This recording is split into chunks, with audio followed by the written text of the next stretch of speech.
Alright, let us dive right on into this lovely session of D&D. I need to reorganize these tabs so I can click on my notes one most easily.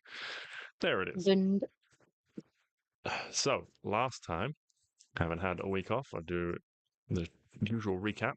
Last time, the party defeated the hags, harvesting their eyes and breaking the curse on Lady Bryony Fabregard. The prince and Lady Bryony were both overjoyed to be reunited and incredibly grateful to the party for their aid. Sir Regis and Petunia were offered positions as protectors of the prince, but chose to return to their previous positions of guarding the prince's gardens.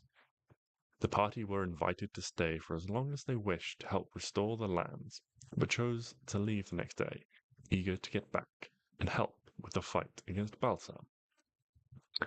The prince then returned them to the material plane after rewarding them with a flower to plant in their garden.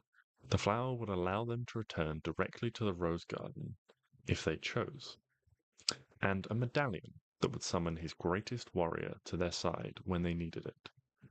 The party returned 5 days later. The same number of days had passed in the Fey and the material plane. I just need to grab a charger, but keep on talking. So, with a swirl of petals and vines around you, you are all pulled through, traversing the boundaries of the plane and landing on your feet once more in the material. As you turn to look around, you can see a familiar set of surroundings, similar to their position within the Feywild. You see yourself standing on the edge of a large lake, a small island in the middle. However, contrasting to the Feywild, there is no bridge that connects to this island, and what little you can see of any buildings are clearly well-worn ruins. What would you all like to do? I have placed a group token for you all on the map, so you can see roughly where you are. I have a new spell. Okay. What Is there this? any plants around?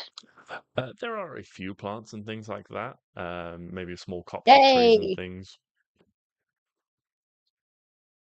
Let's be real. I've touched lots of plants where we live, haven't I? We have a Correct. massive back garden. Good. I will touch a plant, Okay. please. And a lovely.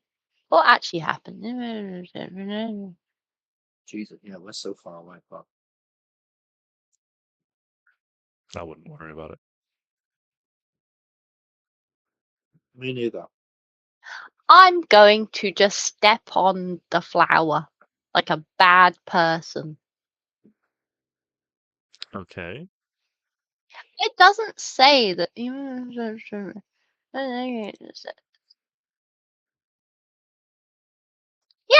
I step on the plant and I go poof. If this is a spell you're thinking, Yes. you're going to need more than a flower. Well, make it a tree then. No. I think if this is traversal via plants or something, or teleport via plants, You I need think a you need large plant. something that Okay, can a fit big just. flower then. What about like a hedge? What if you cast it on a hedge and the hedge just opens up? Fine, I cast it on a hedge and I stand in it. Okay. How does it I look dive into it like a when you? dog. How does it look when you cast this spell? As this is a brand new spell for your level up. It doesn't look like anything has changed. It just looks like I disappear forever. Like there's a couple of like leafy glows, but like you wouldn't know.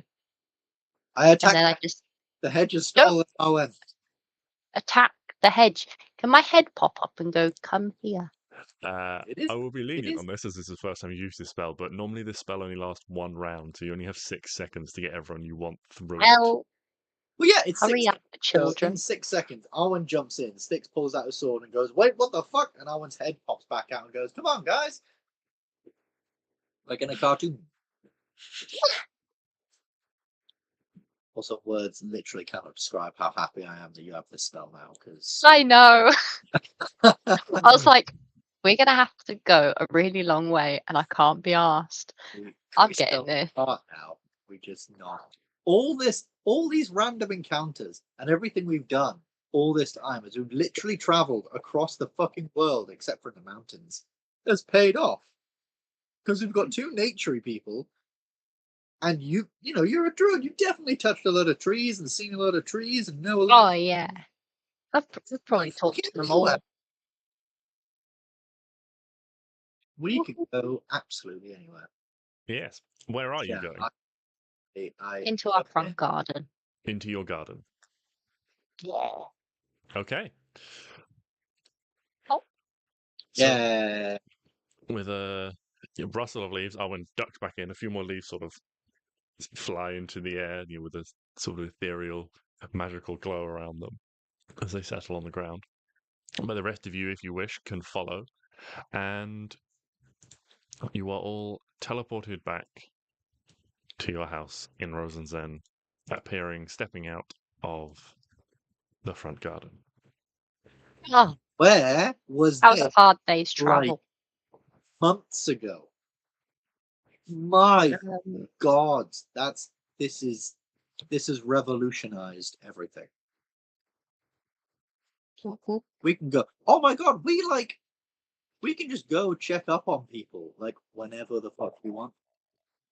As long as there's a plant nearby.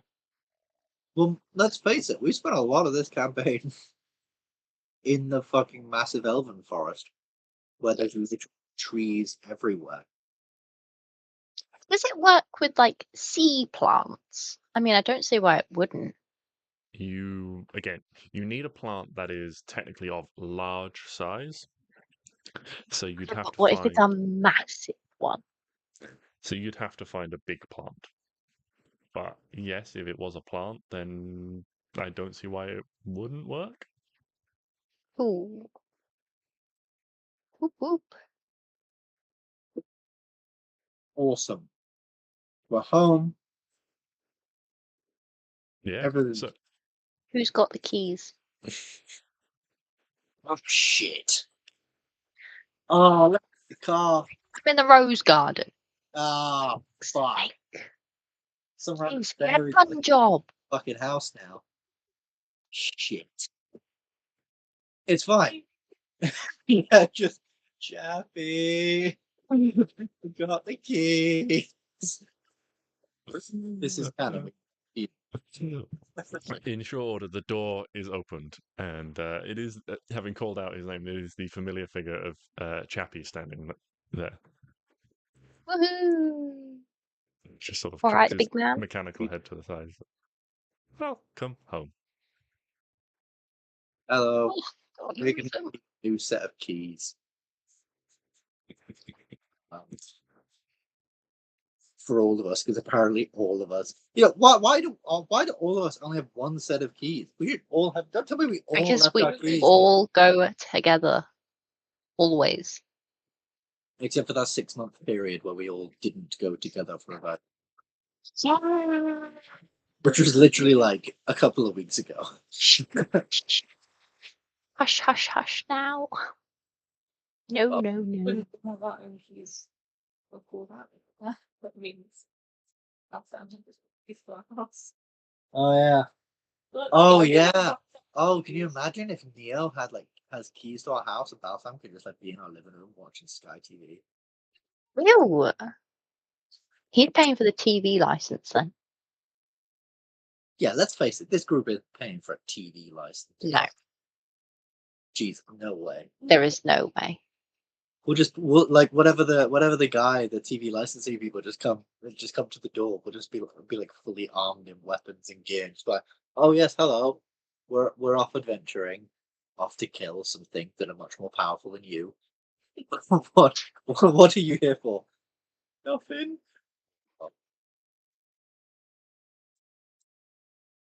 I was just going to say we weren't home. Through the door. All that. We're all very stealthy. No, but Chappie's home. And then they'll blame Chappie. Yeah, but Chappie's not like a person, so it's fine.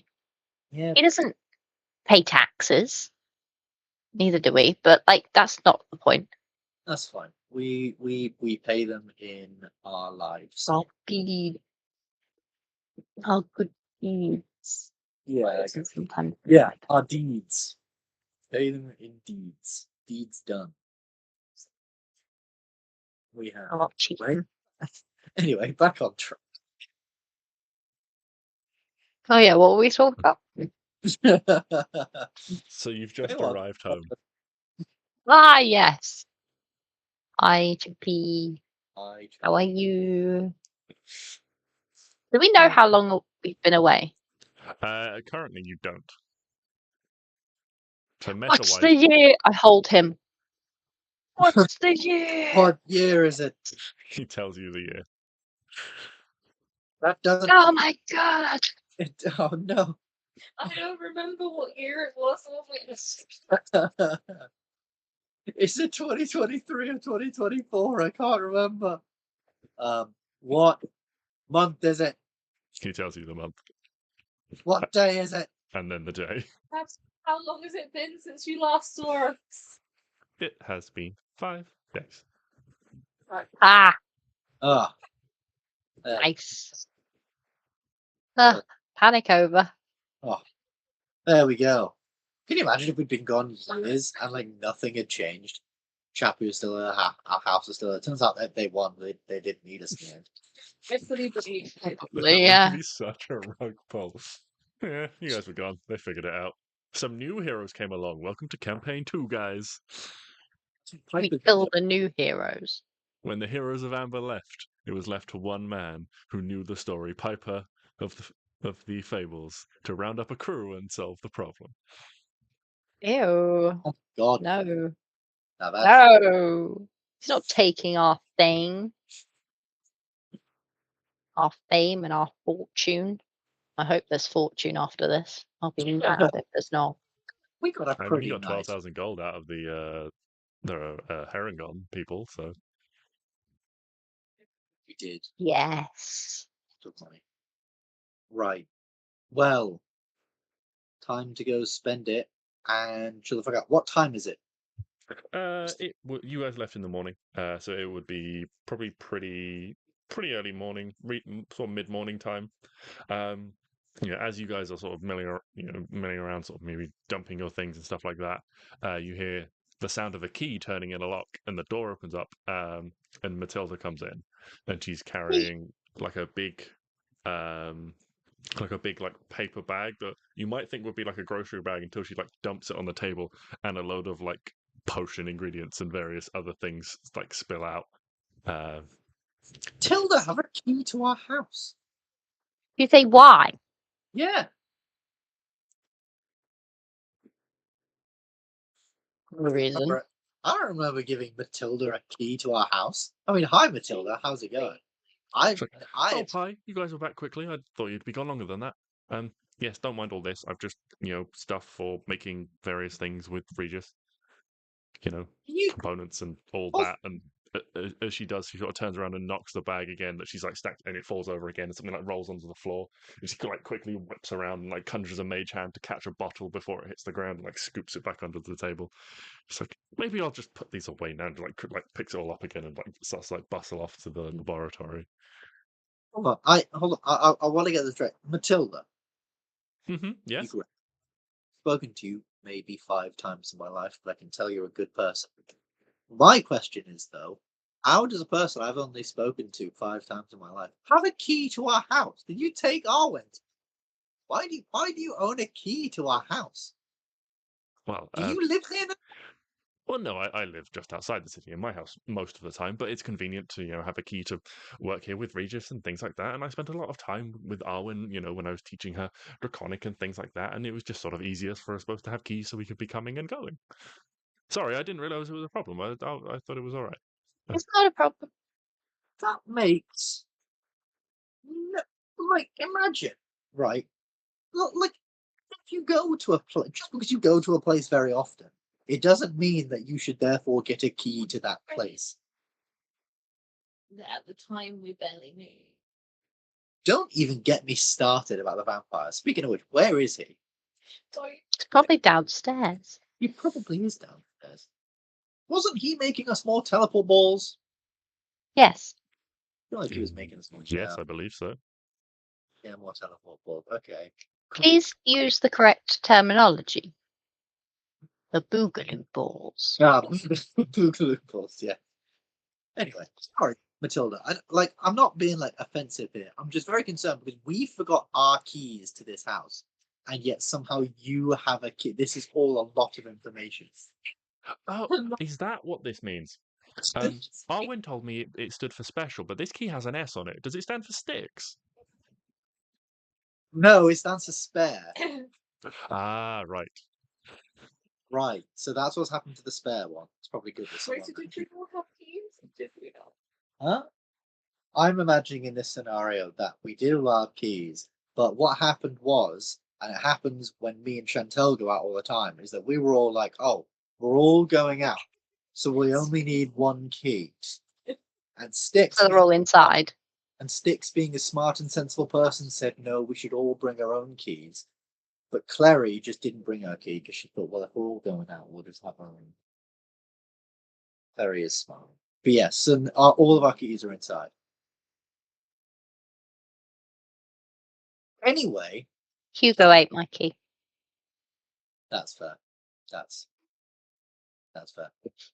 Hugo Okay. is indignant about this accusation, but you can all tell it's somewhat mock indignation, as he's trying to hide the truth that he did in fact eat the key.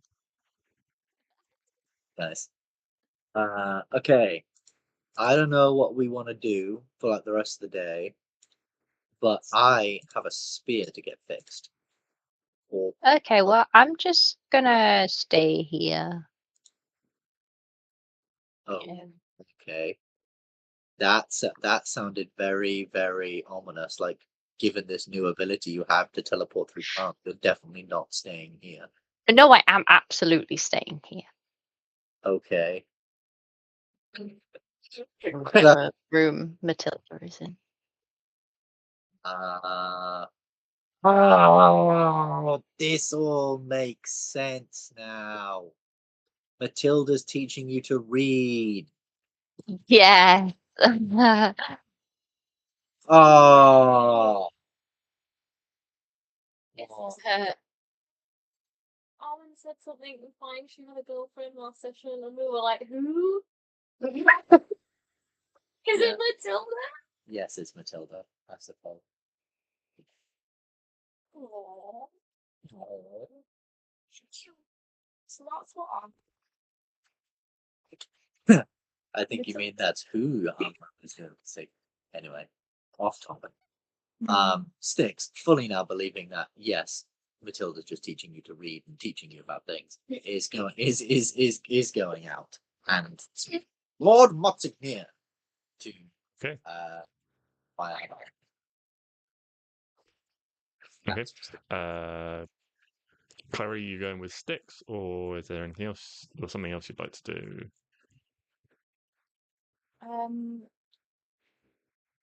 with Clary's new revelation about Arwen and Matilda, and remembering that she and Arwen share a room, she's gonna go with Stix. Okay. So Klari and Stix,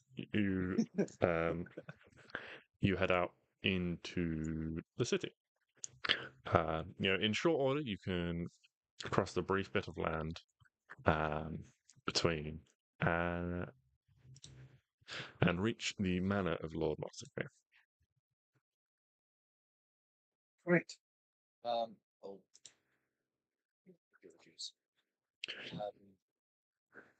Yeah, I'll do a few taps on the door with the spear. Hey, my dude. Yeah. So as you've seen before, the door is opened up and the familiar manservant welcomes you in. recognizing you, and you are, as is familiar to you as the process now, you are left alone for some time in the entrance hall while Lord Motsignir is summoned. This is maybe the third or fourth time you've been here, and it kind of dawns on you, it takes him a while to get from wherever he is, in the manor to you. But eventually, maybe sort of 15, 20 minutes later, you hear the familiar heavy footsteps, and he comes out in very sort of nice set of casual clothes. The plain sort of linen shirt, and well done sort of leather breeches and things, and you've got the sleeves rolled up, and you can see sort of the remnants of like dirt and metal stains and things sort of around his fingernails and stuff. A little bit. Klari, you pick up, it's still a little bit on his face. It looked like he's had a little bit of a scrub up before coming to greet you. Klari asked to go to the bathroom, and that's where Klari is now.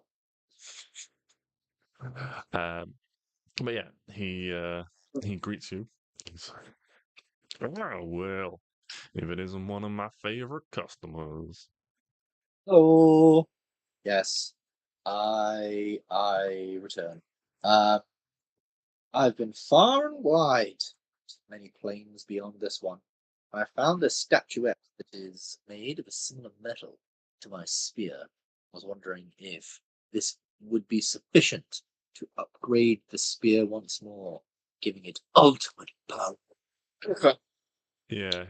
At your words, he sort of reaches into a pocket and pulls out a set of spectacles that have sort of 3 or 4 different lenses on each side, and with a couple of sort of like little levers, he's able to sort of maneuver a lens in and out of place. He sort of looks at you carefully. He's like, "Oh my, yes, I can see you have been quite far." And then he sort of like scoops them off and tucks them in a pocket. And he's like, "Now about this statuette," and he takes it from you, goes, turns it sort of around upside down. He sort of like starts trying to like bend it in his hands. Yes, I think this will do nicely. A sizable piece. Should be just enough to do what is required. Fantastic. Awesome. Well, So leave capable hands then, sir. Indeed. I'll let you know now. This will probably cost in the region of around. I'm sure you understand. With each iteration, it becomes more complex to infuse the blade with the additional magical power this metal provides. You do not convince me of your fine handiwork, sir. It has done many a deed in the far realm. Well, I will offer you the same deal as always. This is a fabulous weapon of historical value that I would love to have in my collection. Should you wish, I will take it off your hands. But should you wish to wield it once again, then upon return, the promised amount of 2,500 gold pieces. Yeah, that's fine. Very well. I look forward to doing business with you in the future. Oh, yeah, I would have picked up my share of the 12,000 gold we were given, because I don't have it on my character sheet, but I'm adding it now. 12,000. Were we just splitting that evenly? I feel like we were just splitting that even. Cool, so I have 4,533.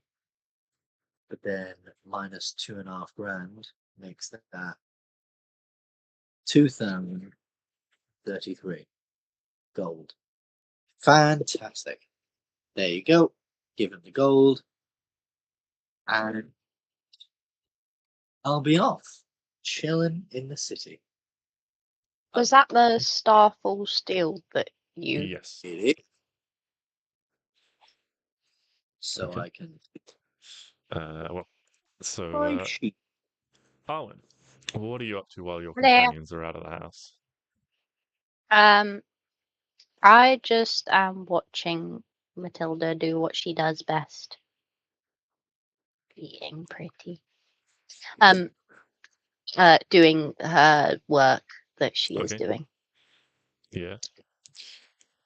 She takes, like all the components and things that she's got with her, into the laboratory. Regis is in there, cloistered away. He's working on various things. He looks up as you enter. Ah, you are back. I am back. I was a little concerned when I found out where you were going, but I am glad to see that you were able to conclude your business timely and not get stuck for too long. Yes, it was good. We only left for the exact amount of days that we were gone, if that makes sense. That is fortunate. I've heard tell of individuals who have been gone a very short amount of time, but returned much, much later and found, well, their lives were ruined by what they had missed.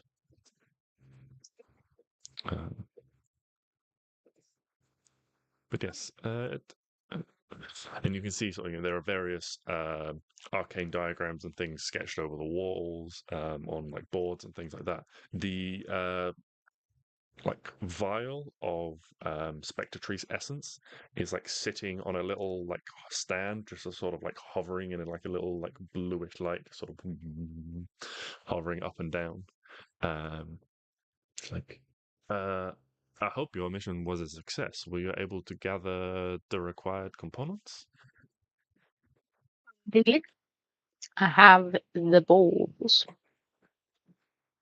Ah, perfect. How many were you able to collect? We got 6, didn't we? Oh no, 5. Didn't I squish one by accident? Oh, I got 6.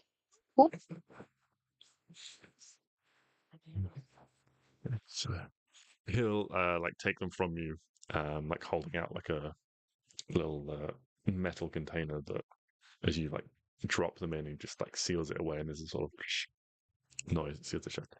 Well, we will get to work on that immediately. Matilda has got several of the components, and you can see like spread over the desk there are like a series of sort of sets of goggles, and some of them you can see have sort of got like cracked lenses and things like that, and just sort of been like pushed to the side, and some of them are a little bit more like larger and a bit more robust, and then they like a couple of iterations down they get a bit more refined.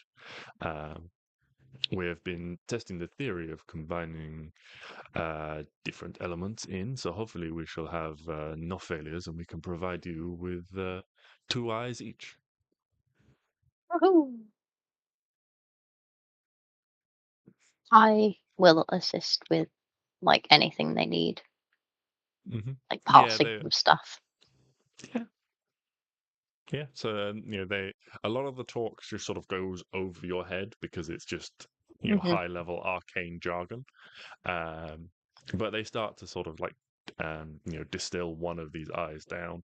Matilda says, "Well, it's an experimental process, but hopefully with the tests we've done, this one should be fine. But it will take a bit of time for things to settle in. So, we don't want to. One of the things we discovered that if we try and do too much too quickly, it kind of overloads and the whole thing explodes.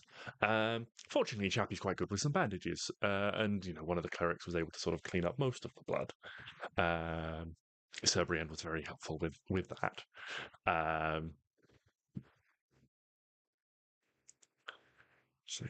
Yes, but there is something. Something Regis wanted to discuss when you're all back, wherever the others have gone off to. Yes,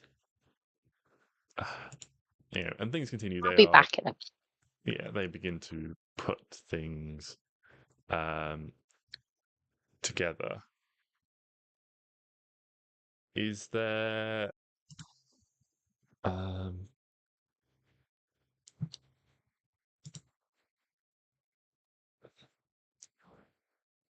is there anything else you want to do in the city?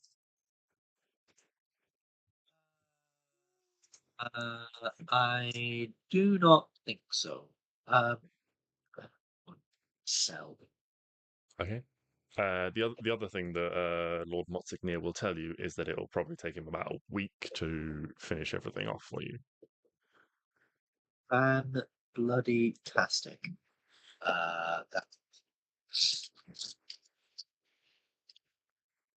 So Yeah, so the two of you return to the house after visiting Lord Monsignor, and hearing you come in, Regis, arrived back in the kitchen, sort of trying to gather you all, bringing Tilda now, and he's like, there is something we need to discuss. Since the first break-in, where those ruffians roughed up, our good friend Jabby here, I set several boards and things on the house to ensure that no undesirables would enter. Also, given my condition, I thought it best to prevent too many people coming unwarranted, so that to limit the chance that I was discovered. However, most unusually, a couple of nights ago, numerous of these wards were tripped. However, from what I can see, nothing was taken. I am an accomplished spellcaster, and with Ms. Matilda's help, I thought our protection was pretty, conclusive. However, although things were tripped and there was no sign of any damage or anything taken, so whoever came in was quite accomplished themselves. I am Right. reasonably sure that it is no one who belonged to the same group of bandits, as I have ensured that none of them will become calling again. Good Have lad. you killed them? I plead the fifth. I don't think there's amendments in Kavran. It could be amendments. I mean, probably isn't. Immediately, I'm going to cast detect magic. I'm walking around the whole damn house Okay. with detect. You cast detect magic. Yeah, you can see that lots of the doors and windows and things like that all have like little like arcane sigils, either like carved around them or like along thresholds and things like that, that only show up either under like a very very close examination. Like if you didn't have detect magic up, they would almost be like covered by. There's almost like two sets. There's like one set with the protective runes, and there's one set with like illusion runes to cover over them. To I'm hide looking them from plague. not in the script and style of our vampiric friend. Anything? Yeah. Yeah. So you go around, and as far as you can tell, it all looks the same. It doesn't look different. It's all like the same. Well, it's all two different colors. One for the illusion and one for the abjuration protection magic. But it all looks pretty uniform. You notice that there are two distinct sets of handwriting, effectively, but you surmise that's probably Regis and Matilda working in conjunction. Awesome. Cool. If there's nothing I find, then I'll. We have neighbours. We do have neighbours. Huh. Forgot about them. Why don't we go and ask them if they've seen anything? We could do. Yeah. Yeah. Fuck it. Go to the neighbour's door. Rap a tap tap. Mm-hmm. Yeah. Let me just pull up what they are called again. Ash and Heather. Thank you. Yes. So you head to their house. Knock on the door. It is answered in short order by the smaller, sort of more joyous looking figure of Ash. He's sort of opens the door with sort of quite a suspicious look, and then seeing you guys standing there, he throws it wide and says, "Welcome. Have you finally decided to come and take us up on that offer of a cup of tea?" Unfortunately not. We are a little busy. However, Oh, we're just What just on earth can we do for you then? Would you like to come in, have a seat? Best not to linger on doorsteps in these sort of dangerous times,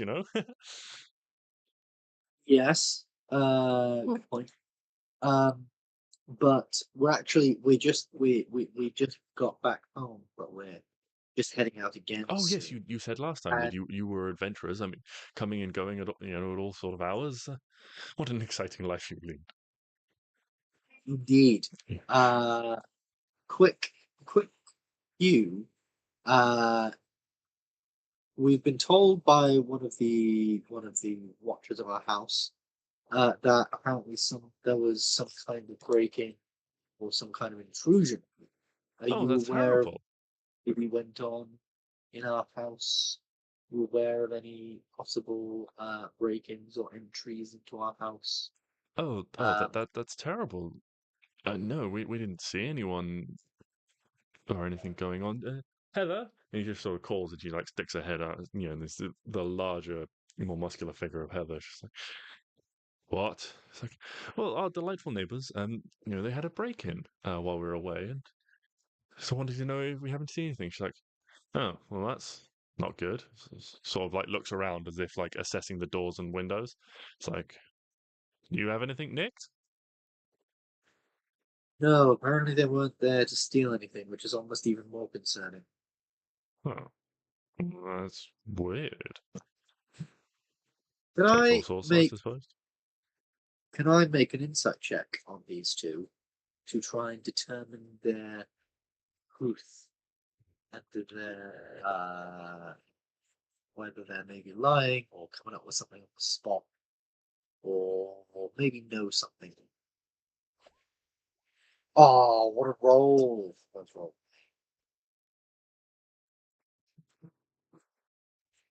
That's 10.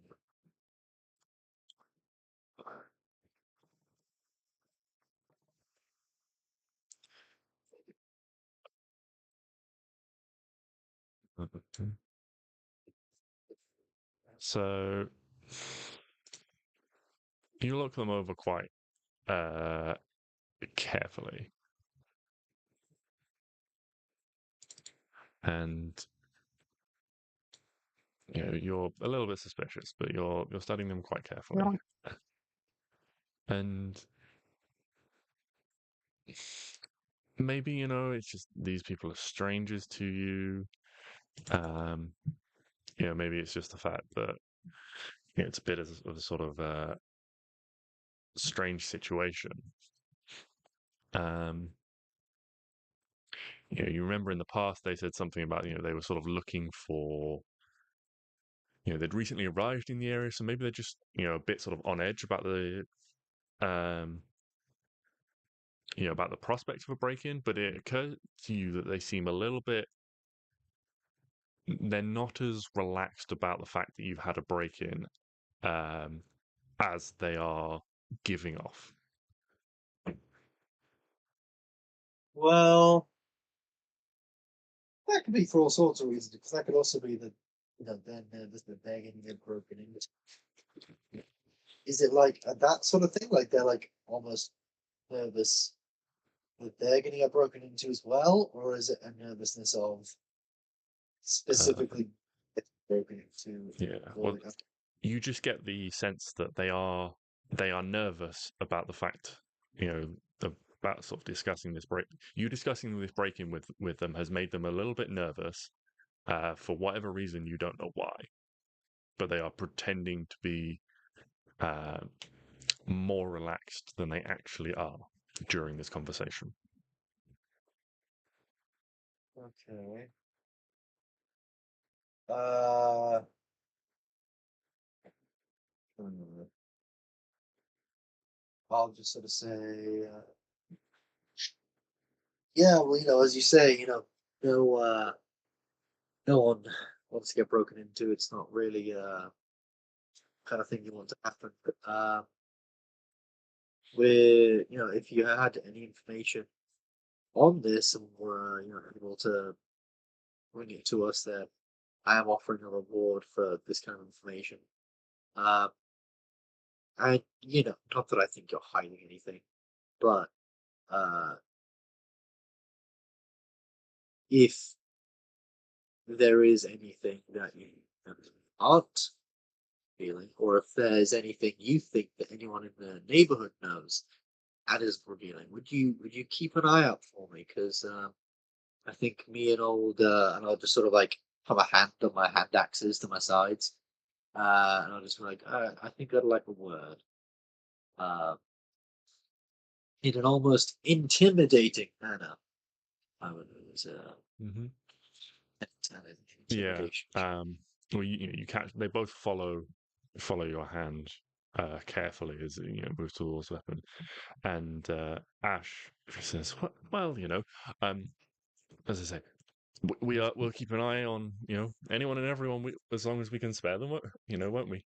I'm still hoping for signs of my sister, but well, our sister, sorry, but unfortunately, no luck yet." Um, Signs of your sister? Have they gone missing, or?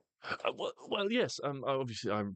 You know, do not trouble yourselves too much. But I don't know whether you recall when we first met. When we introduced myself, I did say we recently arrived in the area because we are looking for our sister. She was left home some time ago and was supposedly out here. But upon arrival, we have not been able to find her or make contact. Yes, I definitely did. You told me this. Yes, her name is Uh, Arabella.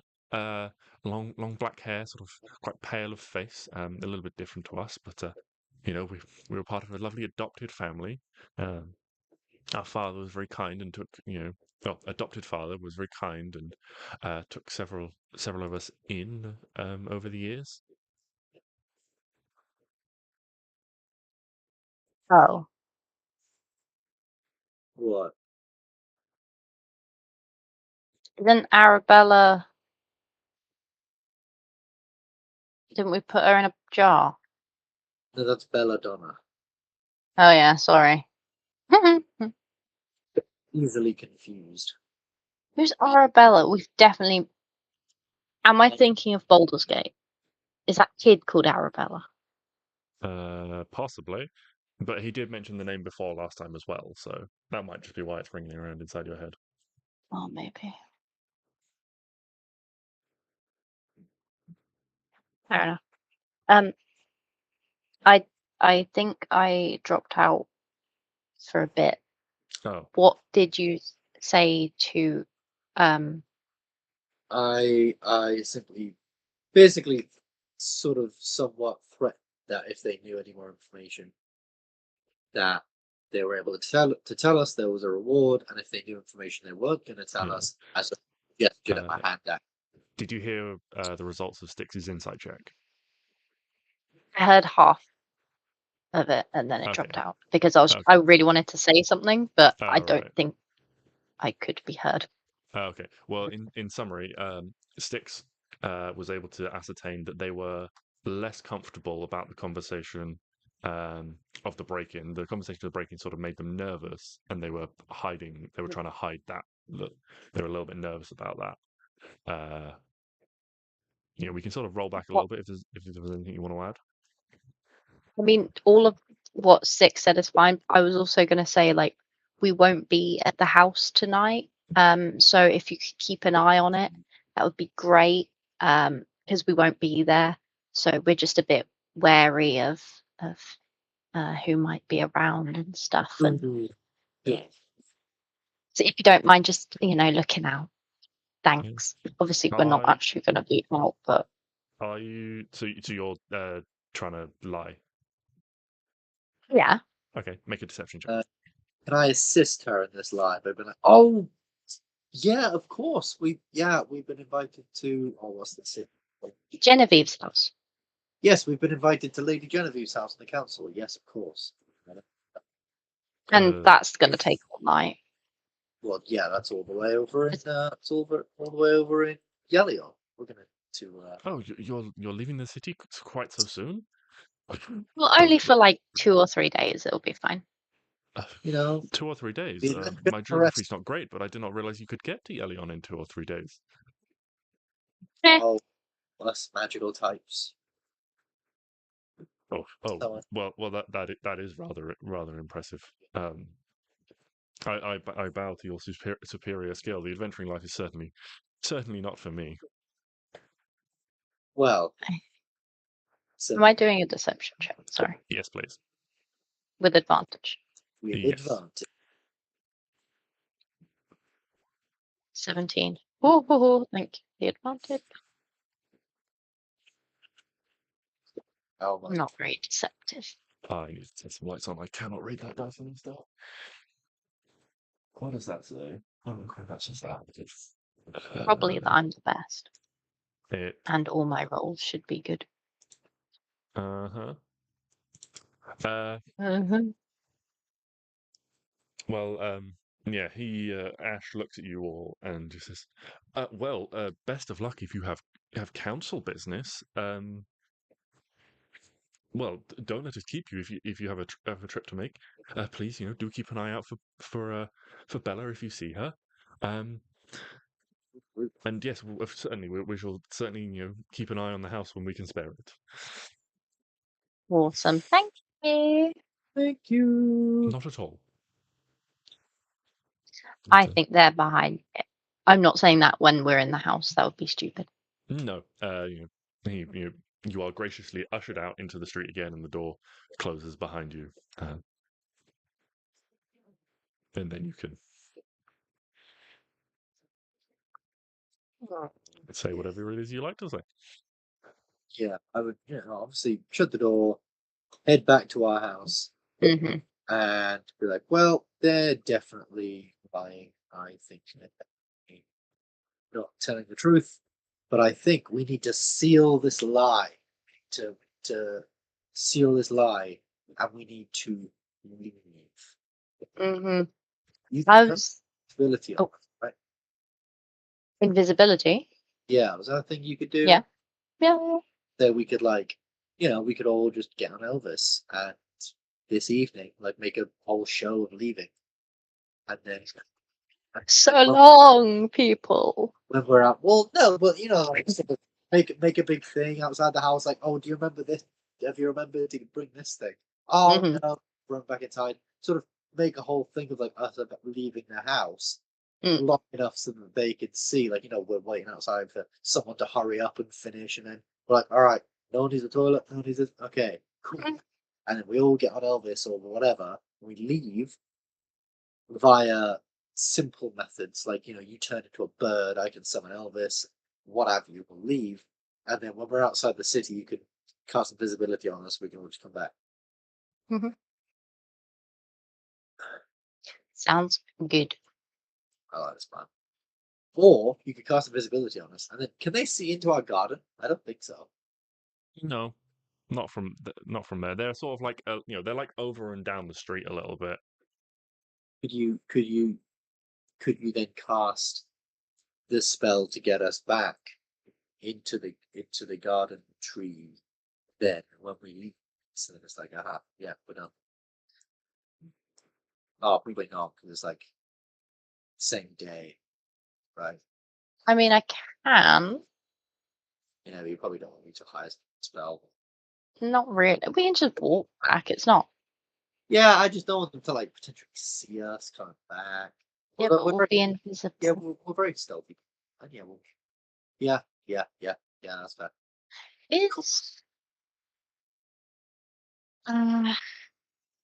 Is wild shape casting spell?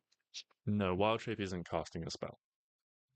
So if I make everyone invisible Yeah, and then I wild shape myself, that's fine. technically yes, because the stipulation is you only break invisibility if you attack or cast a spell. So yes, Yeah, I perfect. believe that should be fine. I Technically, want rolls to a be spin. bunny. You want to be a bunny.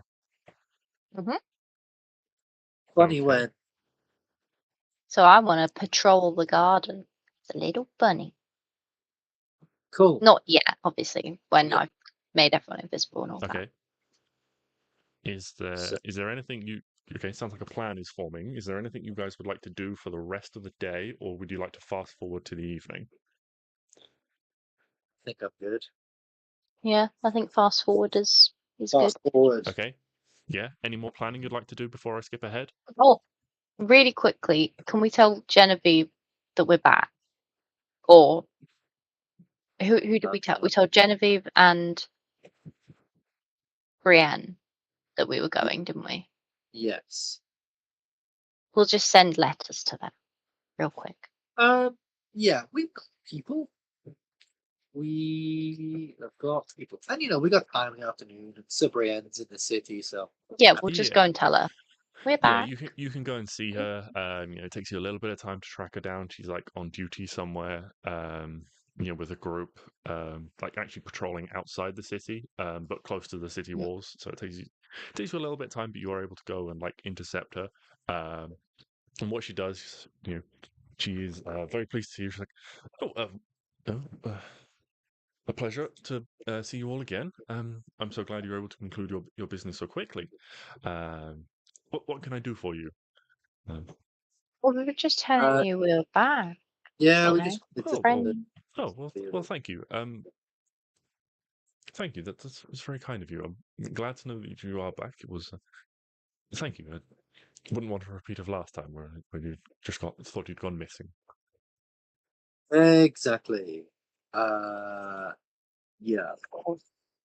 Sounds about that. Cool. So let's with that done, let's skip to. I think they don't have sending. They don't know what kind of sending. No, Fuck. I can get a bird to give a message. Oh yeah. Why don't we do that? Yeah. Okay. Make a bird send a message. Okay. My favorite way of communication. How fast does your bird messenger travel? It's something like 25 miles a day or something, isn't it? 50 miles per 24 hours. 50 miles per 24 hours. So it would take the bird about 3-ish days to reach Yelion. Yeah. Or to be fair, we could just like go there tomorrow and be like, hey, how's it going? We're back. I gotta wait a week for my spear. I mean, we could literally just. Yeah, tomorrow. Yeah, tomorrow we can just go there Yeah, I like that. because the flower thing. Easy Absolutely. peasy. Oh, everything is so much easier now. You're welcome. Oh. What can I say? Well, Fantastic. Yeah. Let's do that. So yeah, we speak to Sabrienne, we come Yeah, so back, okay. make a whole show. Just double checking, no preparations, no additional preparations anyone wants to do. The plan is to the plan is to fake leave, turn invisible once a little way away, and sneak back to the house. Yes. I'll be Okay. standing outside. Hey guys, come on. We're meant to leave by sundown, and this is the sun is down. The sun has set, and we're not out of here. Come on. I'm standing outside the house, shouting. I'm sort of packing. I've got Elvis out, so I've cast some good steed. I've got Elvis out, and I'm putting, like he's got like a saddle, and I'm putting stuff aside to. Yeah, I imagine Stix has got like a sort of like a slung over pack, so it's like like 2 straps that can be sort of like shortened or whatever. So if something happens to Elvis, he can like shorten the straps and like sort of like put them over his shoulders. But then if you've got Elvis, you can like lengthen it so it just like hangs off his flanks, like saddlebags. Yeah, exactly. flanks. What's How is wrong with the word flanks? No, it's a funny word. It's someone flanks around some. Flanks of a creature. Flank. Like a weird way of saying. Like his flank. Mm-hmm. Damn, girl, that flank. Oh dear. Have you told anyone else about this plan? Yes, we are. We told Matilda and Regis, Yeah, Chappie. And I Chappie. have Chappie outside the door, waving goodbye. I want to really sell this. Okay. And Matilda and Regis are inside, but in the basement doing their magic-y things, so they Okay. can't. They're no one knows they're there. We said goodbye to them. Yeah. Okay. Yeah. Well, when you tell Matilda, she says, "Well, generally, I go home to sleep. In my own house at the end of each day. Would you prefer, if we're planning this subterfuge, do you want me to stay here and help out in some way? Do we need a signal? If there's bad, what is there bad people? I've not actually been in a fight before. I can. It's okay. You can go home if that's what you normally do. We just got to pretend like it's a normal day, and if they know you're here, it's good that they see you leave. That's a good thing. Yeah, Okay, if anything, it would make more sense if you went home at the end of the day, because that's what you normally do. If you were still here, it might be a bit suspicious to them. That Be you're like, still here. why is she waiting around? No, if we think watching this house. Okay. Yes. If that's what you want, that's what I'll do. Yeah. No problem. Well, or did you want me to fake leave with the rest of you and then all of us come together, or shall I just go? Shall I just go? Would it be better if I just went? If you would feel safer just going, that's absolutely fine. We're not gonna tell you have to participate. It's okay. Oh, it's all fine. I just don't want to be in the way. I just want to be helpful. I just You're like not being in the helpful. way. It's nice to be helpful. Oh my god. Helpful enough to teach young Arwen to read. So, Yeah. we need Arwen's tutor. So Matilda just looks at you. I was like, "Did you not read?" Ignore him. We need. Yeah, you go. You go earlier than us. He knows that's impossible, right? He has big dreams. You just wait till later on, and Stix is like, I don't think she's teaching her to read because she still can't read. So he's like, "Oh man, I need Matilda to do this thing, but she must be a terrible teacher if Arwen can't read." And yeah. No. He's a great teacher. I speak to dragons. Is that what you two call it? Hey, I do speak to dragons. What are they reading in their room? They're reading very loudly in their room. Jesus Christ. Arwen speaks to the Southern Dragon. Ah. Speaks to the what? Arwen speaks to the Southern Dragon. That's the worst thing you've ever said in your whole entire life. That's the worst thing I've ever said. Yeah, that's the worst thing you've ever said. There was a line. We were trying to tiptoe over the line. Oh no, Nah. I went and did a tap dance on the line. Oh. Just made a sound. Kicked it. You blew wind over it. Line's gone. Was. Well, moving swiftly on from that then. That's nonsensical. Anyway. So Matilda leaves. Regis prepares. He seems to become a little bit more alive and a little bit more animated as the sun goes down. You haven't really been around him for too long, but as the sun goes down, he does seem to come a bit more awake. He goes around and sort of checks all the doors and windows and things like that. But yeah. Is it like it's a real dick in the morning, like when the sun when it goes down? Grumpy. He becomes really horny. But yes. Excuse me? The story. When you begin No. you just become fucking horny. Okay, you did say what I thought you said. Okay. Anyway. Oh, So, Jesus. all right. I would like everyone to make me a group performance check. Oh, for a great Wait, reenact. wait. I might have a thing. I have Why really. is it? Performance or deception, you can choose individually. Wait.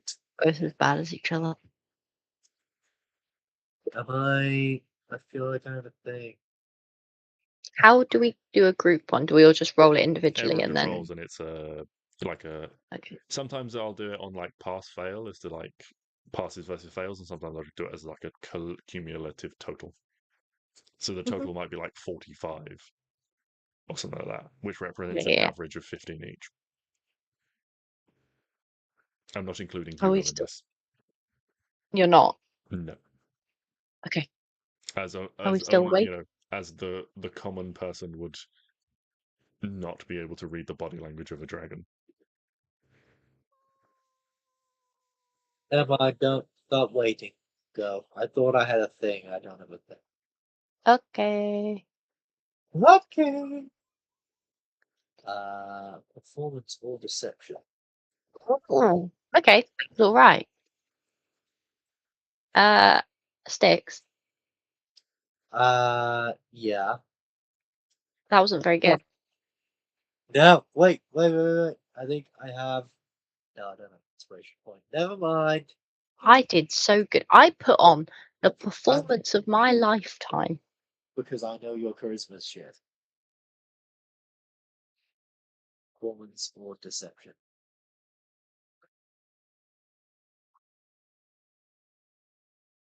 I'm scared. Persuasion. JJ has a scary face on. 1 through 4. Oh Christ! This Okay. is. So, you guys all. Let's look acting classes for this. I've made it. I've made too much of a show of it.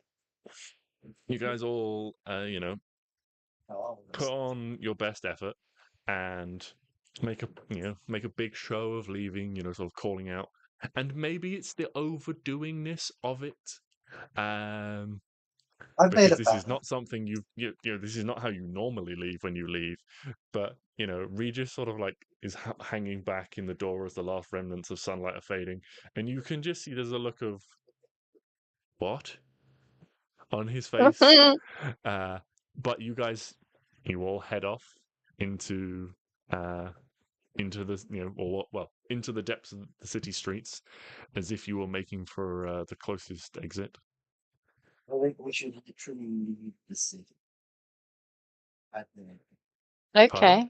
Let's go. I think we should literally leave the city and then come back in.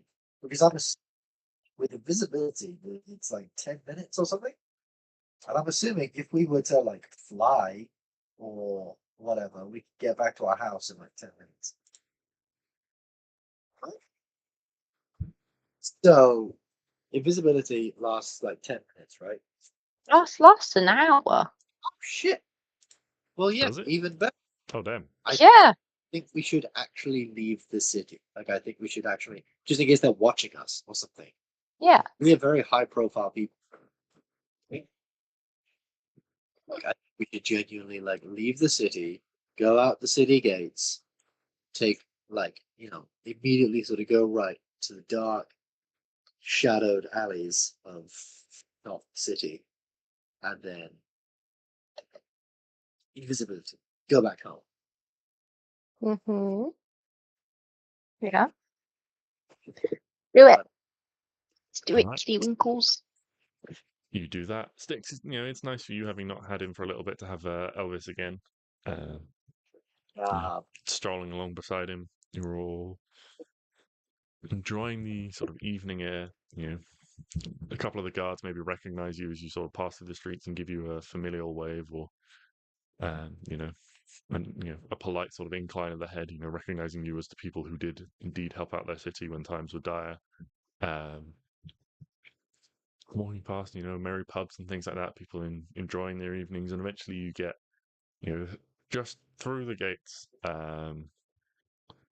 just as the sun sort of begins to dip below the horizon, you get a little bit sort of outside the city, And you hear the familiar sort of cha-chunk, cha-chunk, cha-chunk, cha-chunk, cha-chunk, cha-chunk, cha-chunk of the portcullis coming down on the city gates.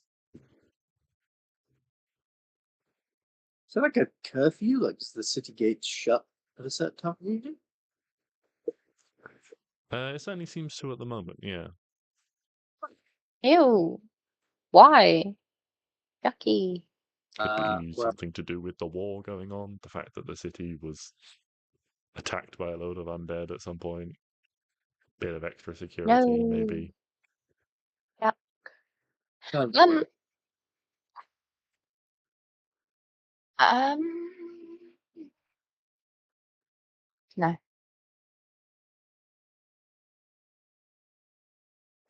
Anyway, sorry. No.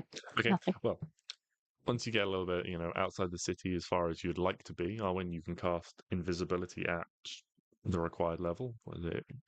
Mhm. So to get the 4 of you plus Elvis, Isn't it any spells cast on me? I can also make cast on others. any spells you cast, I believe, Oh yeah, Yeah. you have to cast it. yeah. So that's 5th level. So you need 5 people. That's going to be 6th level, I believe. Hold on. Hold on. Second level Arwen, 3rd level Hugo, 4 Stix, 5 I don't Klari. need to cast it on me You don't need to cast it on you. because I'm going to be a rabbit. Okay. Yeah, so 5th level then to get 4 people, What? 4 Hold creatures. on. Hold on.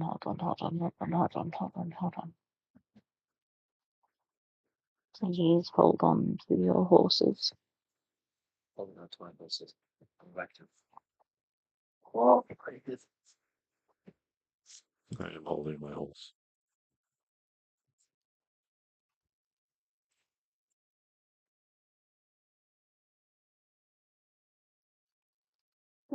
God.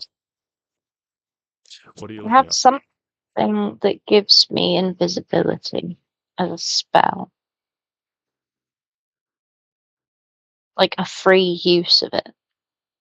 That'll just be, if it's a free use, it'll just be at its base level, 2nd level. Ew. And it'll be invisibility as a concentration spell, so you won't be able to cast it at 1 level and then cast it again to get yourself.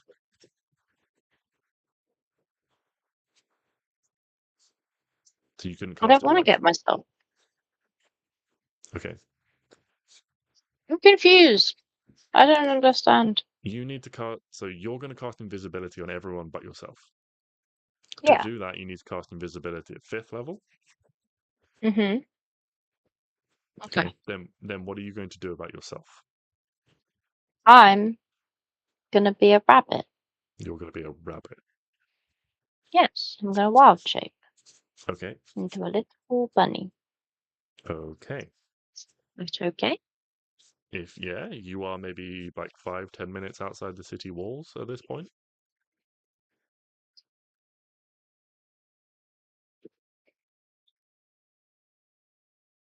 Well, yeah, that's fine. And then you've got a, maybe like 10-15 minute walk for a person through the city to get out. Well, I will sneak myself until I get close enough. Okay. Is that okay? Yeah. So you cast invisibility on everyone but yourself. Mm-hmm. Mm-hmm. Okay. With the aid of Elvis, everyone has the ability to fly. Stix on Elvis, Klari, because it's dark, can just fly using her bat cloak, and Hugo has wings, so he can fly. Mm-hmm. So the 4 of you all take off back towards the house and the city. And Arwen, you are just going to run back to the city? Okay. Let's deal with that first. How are you planning on getting back into the city? Sneaking, Okay. Yeah. The gates are doing shut. lots. Yeah, I'm like, I've climbed trees before.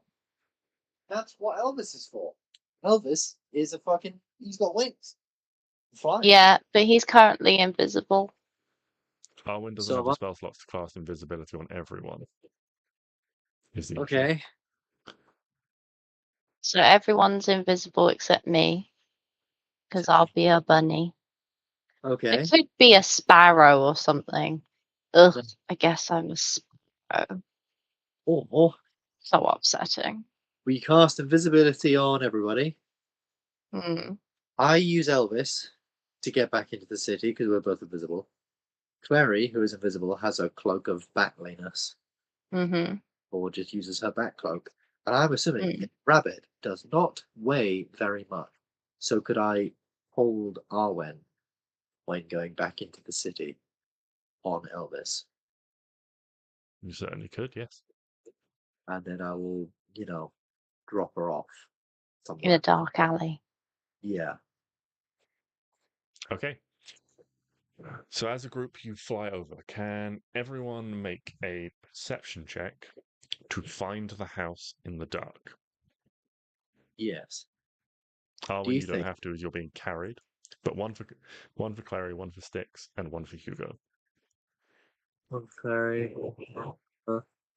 Stix. Do you think? Well, you go. Ooh, that's enough.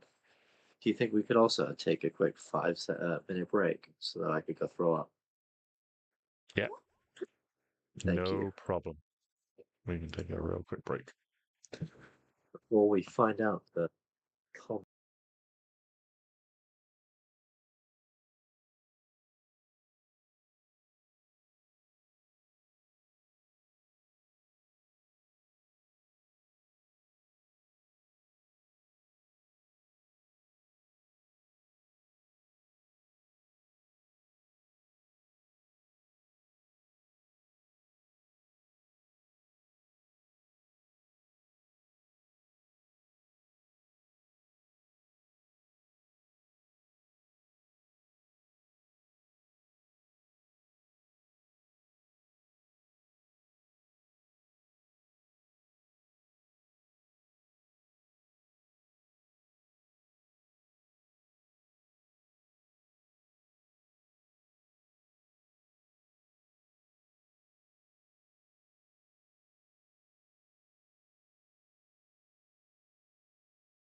Alrighty.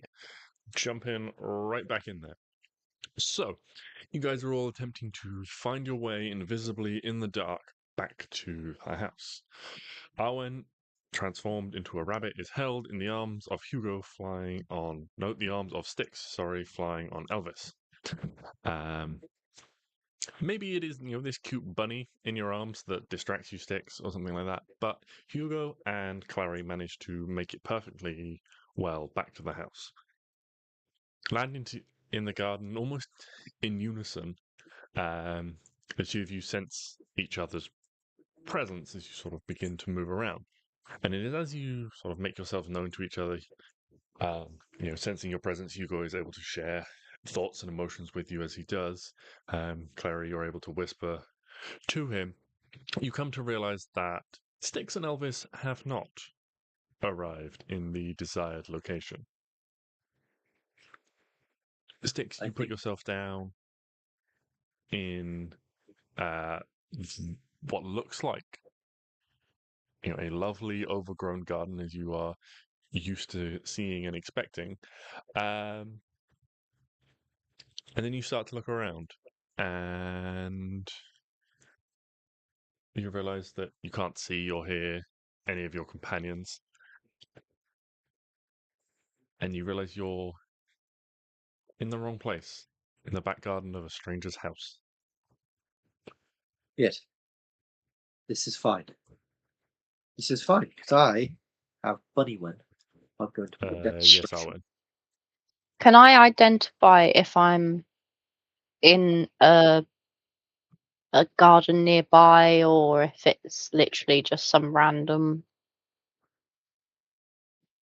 place? Yeah. Answer me this question honestly. How much attention were you paying to the journey while in Stix's arms? Well, I rolled a 13 perception before I knew that I wasn't supposed to be rolling it. Okay. So I'll say with a 13, you pick up quickly that you are in the wrong place, but all you can see around you are sort of fences and bushes and things like that denote you're in a garden with a similar looking house. Whether it's a street over or the other side of the city, you have no idea. You guess it's probably not a million miles off, Stix hasn't gone and landed in a completely different district because the houses are similar. Mm-hmm. But you have no idea whether you're a minute away, 5 minutes, 10 minutes from your position. You are in someone's garden. I bunny hop out into not the road, but the street. Yeah, you can make. Can I sort of wiggle your have way a out look of around? Stix's arms and have a look around. Oh, I've definitely put it down. Mm-hmm. As soon as I've realised we are meant to be, I've sort of put Arwen down and tried to allow her, because I know that in her wild shape form she has like her own mind, unlike the polymorph. So very clever. I'll let her help me gather my bearings. Mm-hmm. Sort of Okay. like where we go. Yeah, you bunny hop your way out into the street. I'd like to look around, see if. Mhm. I mean, I know the streets around. I'm from the streets. I know the streets around my ends. Yeah. So it's the right sort of. Do I know how far away I am? Make another perception check to see if you can work out where you are. Perception or survival to work out where you are in the dark. Same thing. 16. Yeah, you pick up on where you are, and yeah, you think it's probably going to take you about 15-20 minutes to walk back to your house. Stix has gone quite far off track here. Okay, I'm gonna kind of point in the right direction. I don't know where Stix is. I can't see him. Yeah, so I'm just gonna point in the right direction and just go. I'll be keeping quite a close eye on on her, but in order to get out of the garden with these people, I'm going to fly up above the houses and try and, with my dark vision, try and sort of look down and be a sort of Google Street View using Arwen. So while Arwen's sort of running around the city, finding her way back, I'm sort of like the limits of my dark vision, seeing things clearly up and sort of Okay. looking at them. While you make that journey, I'm just going to jump back to Klari real quickly. Klari, what would you like to do, having safely arrived back at the house, invisible with Hugo? Not us.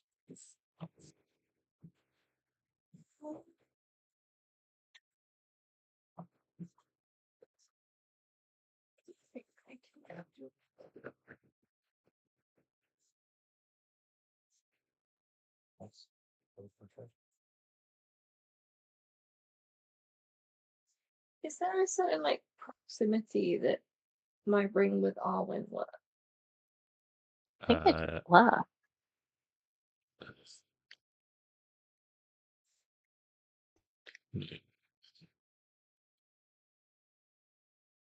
so they follow the constraints of the message cantrip,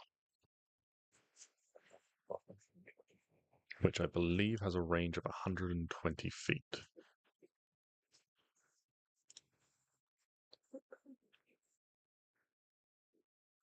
Yes, so you can target a creature within 120 feet.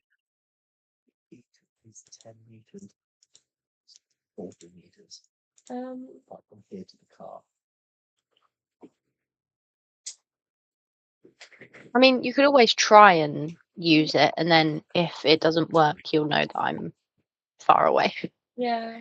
Can I try like contacting Arwen with the ring, asking Yeah, where she you is? reach out with it, sort of, sending a few sort of mental messages out into the darkness in various directions. But unfortunately, like finding no target, your messages have not been received.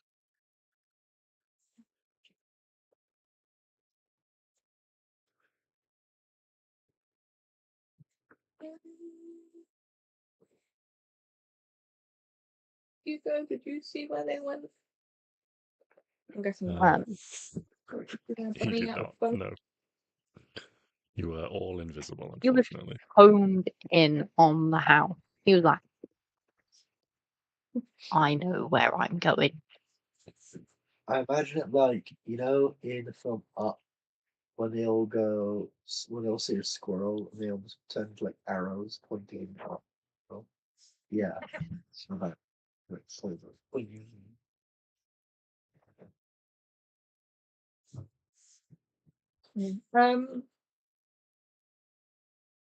I mean, Clary's not sure what's happened, so she would probably choose to wait 5-10 minutes and see if they arrive. Okay. Are you waiting in the garden, in the house, on top of the house, across the street? Where would you like to wait? Top of the house isn't a bad idea. pretty baller.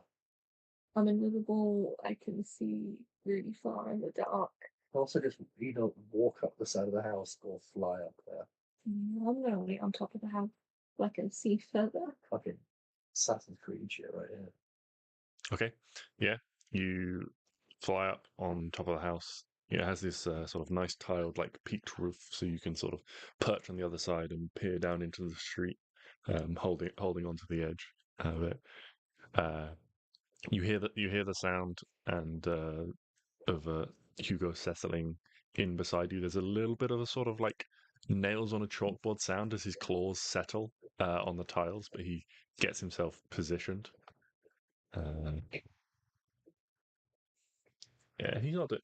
He gets in this position and then just stays. He's a little bit unsteady and doesn't want to move around too much to avoid making too much noise. But he's solidly up there. All right, jumping back to Arwen and Stix. Arwen, can you just roll a d20 for me? Can I be dashing? Yeah, that's fine. I don't know. Okay, cool. A 12. Well, is that good or bad? So you are making your way as quickly as you can through the streets. Stix, you are hovering slowly above. The land speed of a bunny is much slower than Elvis, so he's drifting along, guided by you at a gentle pace. The streets seem blessedly clear. You don't encounter anyone. You pass, a familiar tavern where maybe you and recognize it as being quite close to the house. Maybe you've had drinks there or before. And although there seems to be some merry singing going on from inside, no one seems to be outside at the moment. So the streets are clear and unwatched as you continue to make your way back towards the house. Klari, as you're watching from the rooftops, you see a figure, hooded and cloaked, approaching from down the street. They seem to exit an alley between two of the houses and begin making their way down the street, seeming to move casually, but you do spot as they, after a few steps, they do sort of take a furtive look around them and then carry on walking. At the same time, Arwen, you turn basically into the road about the same time that this figure emerges from the alley ahead of you, maybe 50 yards ahead of you, something like that. You know where your house is, and you can see this figure ahead of you. What would you like to do? I would like to act like a normal bunny would. Kind of follow behind, but at a tentative distance. And if it comes anywhere near me, I kind of go no and run away. Yeah, you are behind this figure. They are walking essentially away from you, but you have to walk. You have to follow their path to reach your house. So you're just trying to act natural, basically. Okay, can you make a performance check for me as a bunny?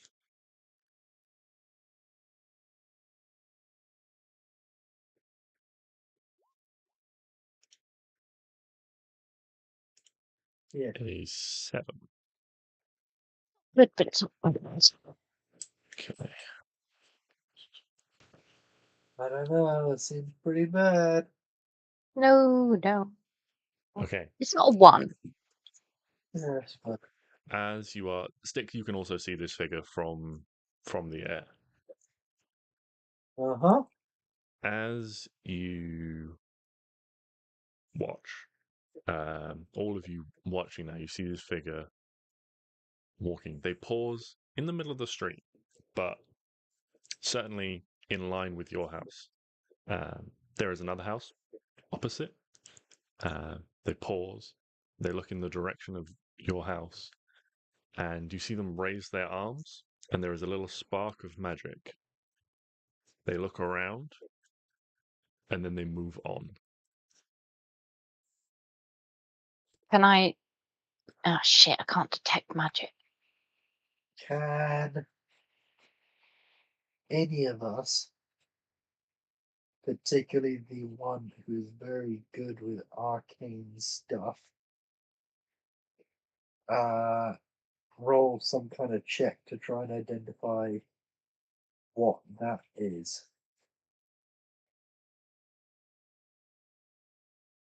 What spell they cast?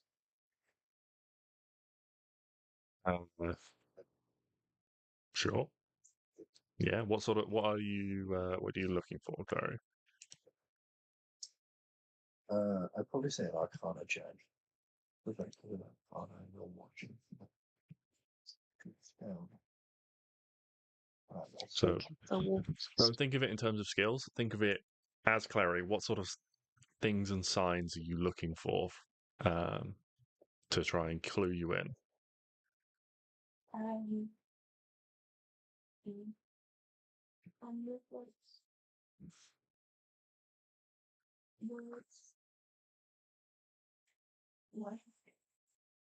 Yeah, verbal, somatic, and material. So, yeah, I guess words, movements, and material cost. Yeah. Sorry, I didn't hear that. Looking for like movements they made. If I can hear what they said, if they've got in their hand materials and things. Okay. Yeah. So, make an Arcana check for me.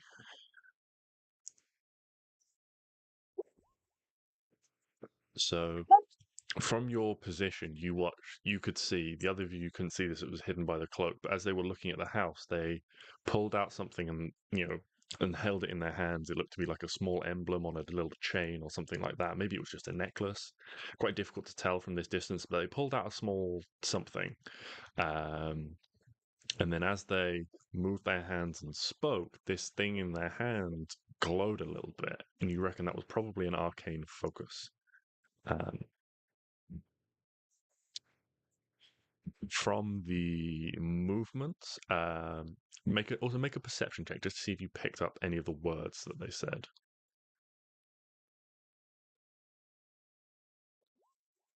Yeah, so although it was quiet, you clearly you heard enough of the words from your distance perched on the roof to work out that this was a locate person spell.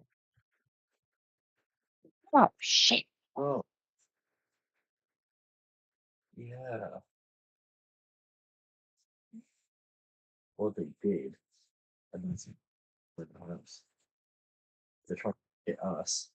They realize that we're here. Moving on. Because they can break here, they can break into the house. Yes, Arwen? Can we see if are they doing it at every house?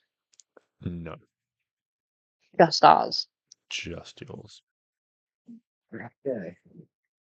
Stix is watching them cast this spell and move on.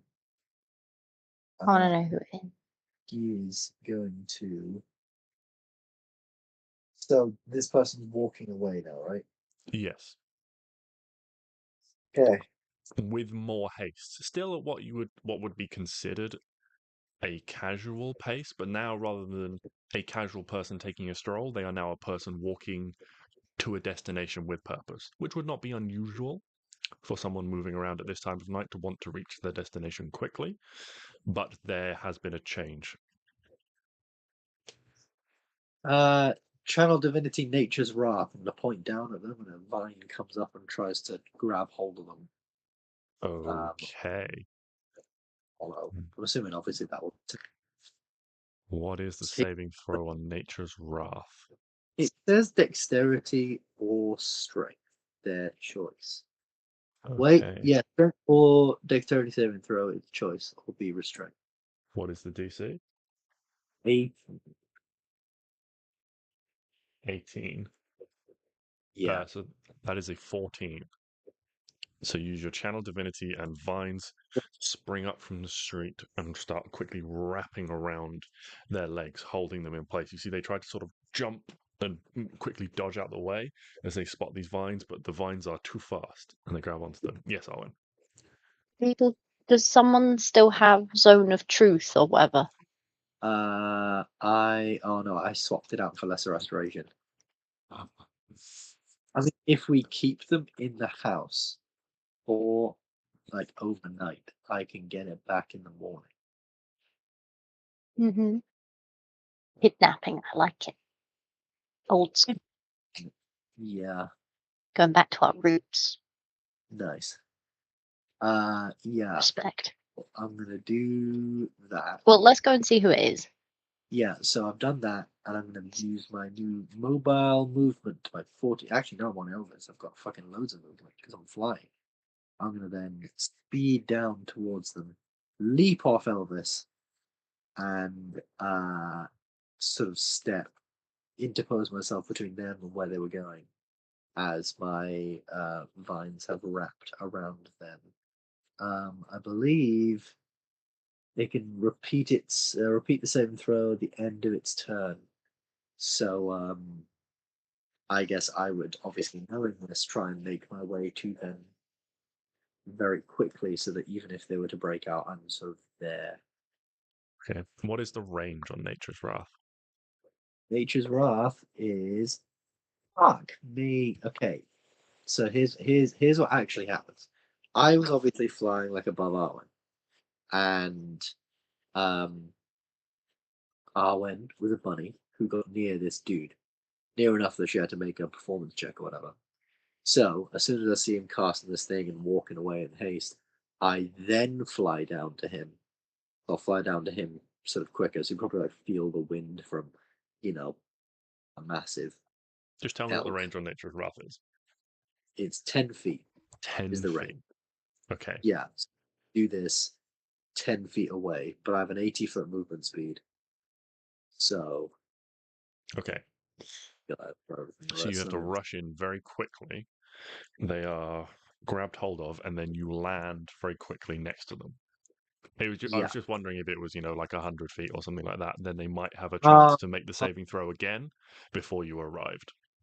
oh right, no, yeah. But no. Okay, so you do this, and uh, they are bound, and you are next to them. Yes. They're bound.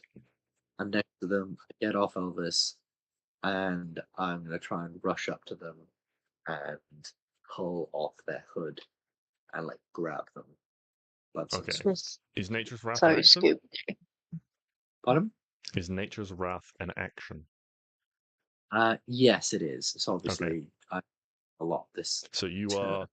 So I say you are bound. They are bound. That will be considered your turn. They are bound, waiting to. I think for the sake of ease, we will roll some initiative. Yeah, it's gonna be like Genevieve, isn't it? Just for.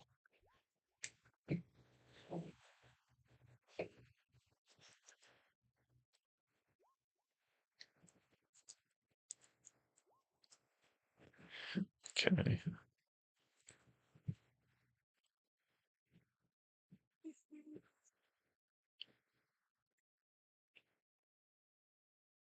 You want Okay. me to do Hugo's? Yes, please. 7. So. Alright.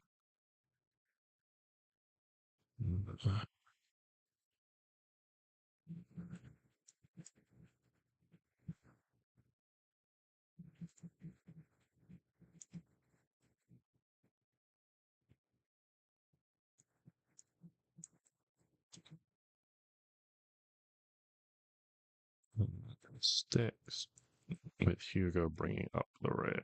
Okay, this is just so I can keep track of what everyone's doing in this situation. And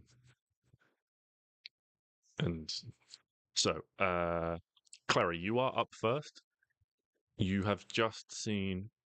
I imagine something like that, Stix, would break your invisibility as it's although it's not directly an attack, it's still casting an offensive spell. Yeah, Yeah. I suppose in a way. I Yeah. think it's Casting a spell and a spell does yeah. spell it. Well, it's not technically a spell; it's his channel divinity. But I think as an offensive action that has Yeah. directly affected and restricted someone else, I think it's Yeah, fair it to say makes that sense. breaks your invisibility. So you suddenly see these vines spring up and grab hold of this person's legs as they try to jump away. You see Stix appear in the air very close to them and jump down off the back of Elvis and go to grab them. In this moment, what would you like to do?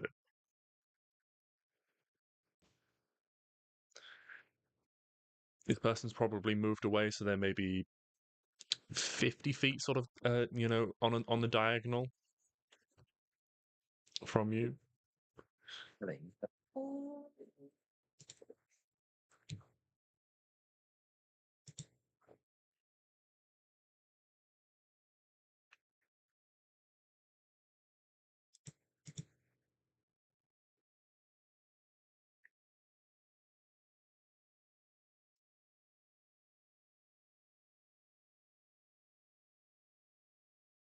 How much movement would I have to use to get off the roof? So from what I see, you're sort of like, I don't know if you've ever been on a pitched roof, but you're sort of like crouched, just like holding on to the top of it. Oh, I don't know if you've ever sat on a roof before. Well, I have, so Not many people have. well, That's the one. exactly. So I think the comment is perfectly valid. But yeah, I'm imagining Clary would sort of like take like it would be no additional movement for you to like launch yourself basically up into the air and start flying. You'd basically like run off the top of the roof, like pull yourself over and keep going. If you wanted to climb down, it would be it'd be all your movement to climb down to the ground because you'd have to climb down the roof and then down the side of the building. But you can get into the air with no additional movement. Okay. And then Restraint.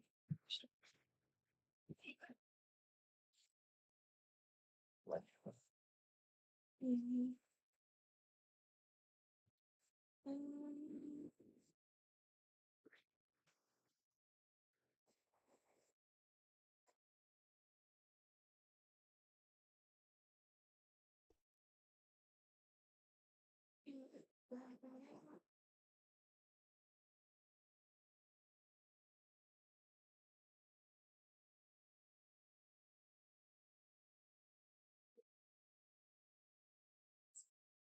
I will just use my movement to get as close as I can. I'm still Okay. invisible.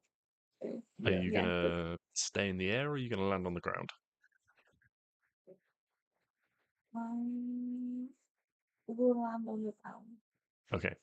So you just quickly take to the air and just come gliding silently to the ground. It is their turn next, so they quickly coil their hands through the air, begin casting another spell, and Stix, you watch in front of you as the vines just restrict and tighten on nothing as they disappear in a very familiar puff of wind, puff of mist, and reappear 30 feet down the street, Son of a bitch. letting Hmm. out. You dare use my spells against me, And Potter? they let out a shout as they do so. They just call out, "Help me!" Do we recognize the And voice? you do not recognize this voice. Alright. And where they land in place, you suddenly see they split. And where once one of them was stood, now scattered around at various intervals, there are 5 of these figures, all cloaked in black. Is it mirror image? They have mirror image keeps them very close. These are spread over a distance. There is a distance of maybe 10, 20 or more feet between all these figures. Were they different people or the same person? They all look identical and they all turn in and begin to run.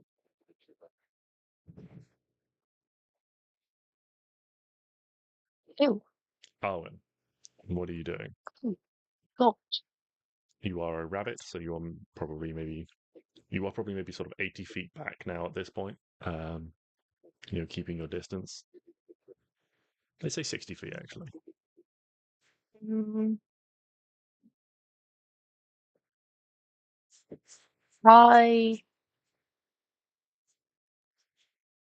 want to hop to next door. Pardon? I want to hop to next door. I must be close to their house instead of ours. You want to hop to Heather and Ashes? Yeah. Okay, yeah, you can hop. Yeah, you can hop up to their front door. Can I find like an open window or something? Or a flap?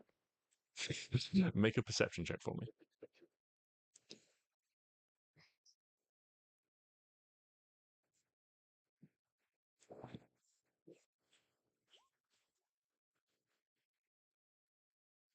from what you can see, there's no cat flap or open windows on this front side of the house where you are at the moment. It seems quiet and dark. Okay. I was too excited by the thought of a cat flap. I didn't perceive anything else. I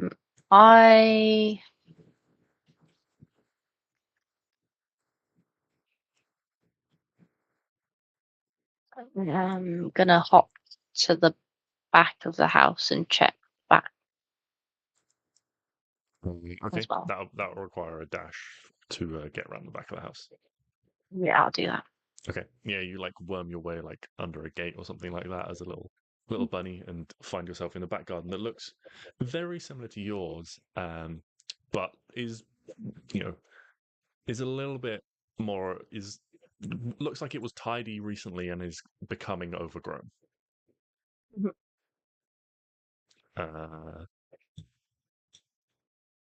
Stix, what are you up to? So, they have teleported 30 feet away Yes. and moved loads of them. Easy peasy. I'm going to cast plant growth Mhm. around them and the others, because it's like a fucking 200-foot radius or whatever. All through the sort of street up, not its full radius, just enough to slow them down and try and identify which ones they are, or which one they are, by whether the plants go through their feet. There's lots of plants and vines and all sorts of stuff growing around their feet. Okie dokie. Yeah, you cast plant growth.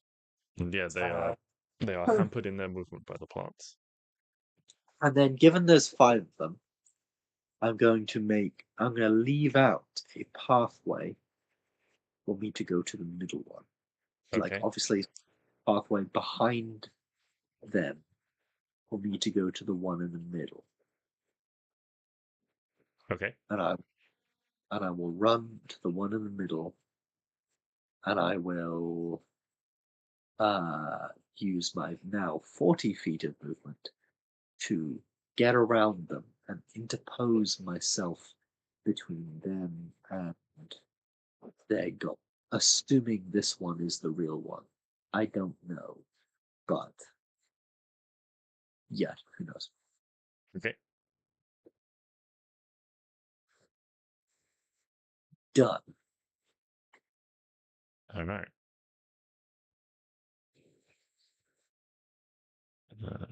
Hugo. Where would I be? What is Hugo doing? Oh,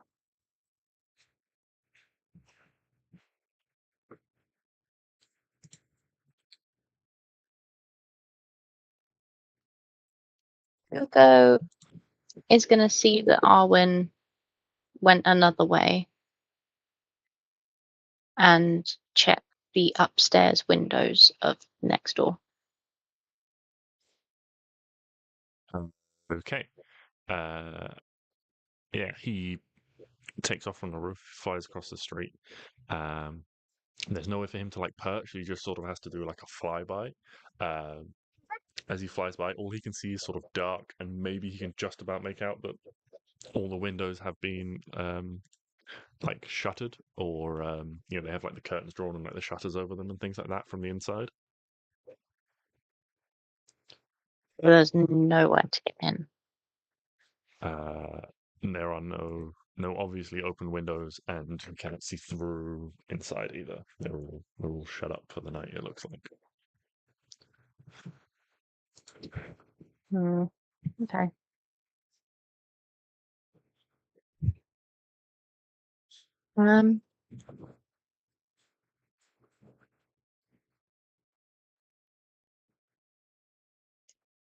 What if he throws a rock at a window? Mindless vandalism. Yes.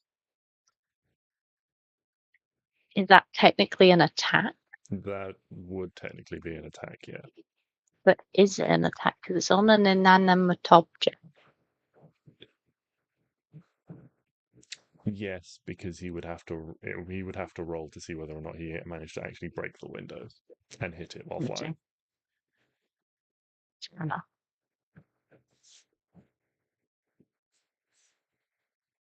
Is he attacking the window? Sorry, I'm thinking. Yeah. Okay. Why not? Okay. Roll to hit with you. Just strength plus proficiency.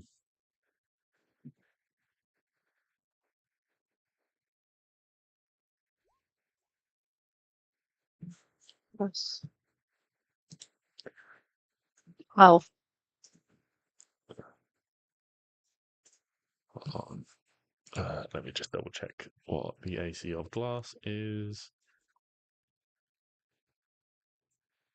12 is not enough. Glass has an AC of 13.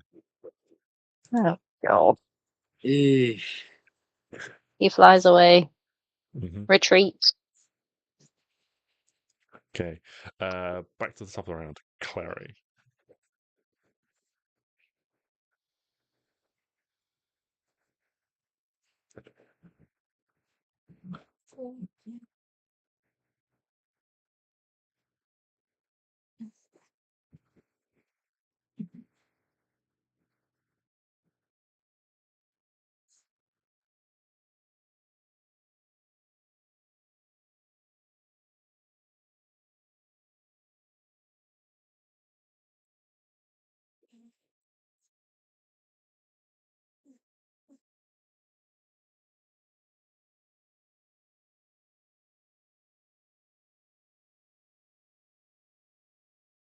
How far away am I from? About 40 feet. You stayed back a little bit, and then they teleported away. They misty stepped away. Close enough for you to get up to them in a single move. Stix having left a pathway through his plant growth. Yeah. Maybe you can see the feet of the illusions to see if which one's real and which one's not. It's obviously illusions you can pass through, but I can't verify the real one cannot. That was what I think. So they all in the pot. Yes. Can I do a perception check to see which one is affected by the plant growth and which ones are? Yes, you can.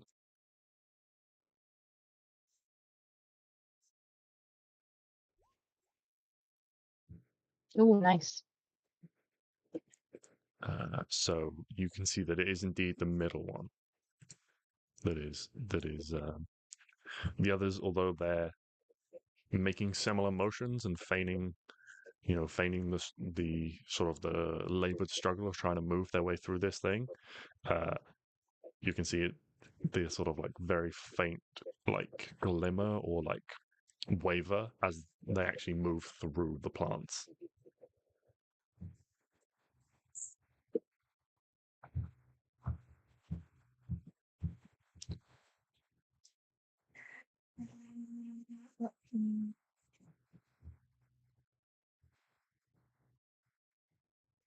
But I was like 40 feet away, so just straight. Yeah. Wait, but plant growth is half movement and half again. You need. Okay, so I'll use my movement to get like 10 feet closer, and then I'm gonna misty step right up to them because that's a bonus action. You were able to reach them from where they were with your regular move action because Stix left a pathway through the Did I guess correctly? The blue one was through the them. plant growth to the middle one, and you are able to follow that path to the middle one and get to them with your move. Okay, then yeah, I'm just gonna use my movement to go right up to them. I'm gonna that one. Okay, Right. roll an attack. Or can I attack? Yeah, you I still thought have it your was- action. Oh, I see. I thought that was right. Of course, that's okay. 24 20. hits.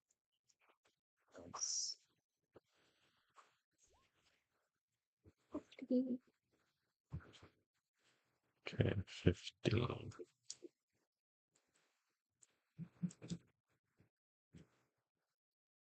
Okay. It is now their turn. They look at you and they look at you, Stix, having trapped them in this way. And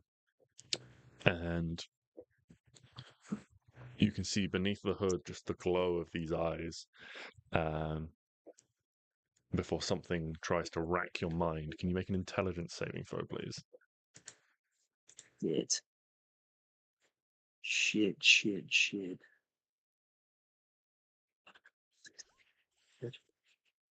Not good. Not good My indeed. beautiful. Okay. I should have got the damage dice for these out beforehand, but I did not.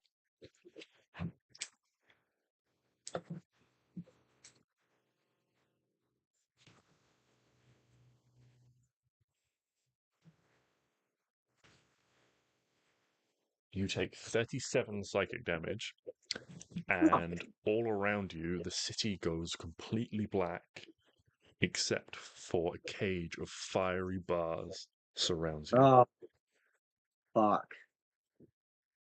Ben knows this spell. We've had this before. The rest of you just see Stix suddenly clutch his head and then look around, sort of feared and panicked. Boy. Vince, my hit points. It hurts. And then having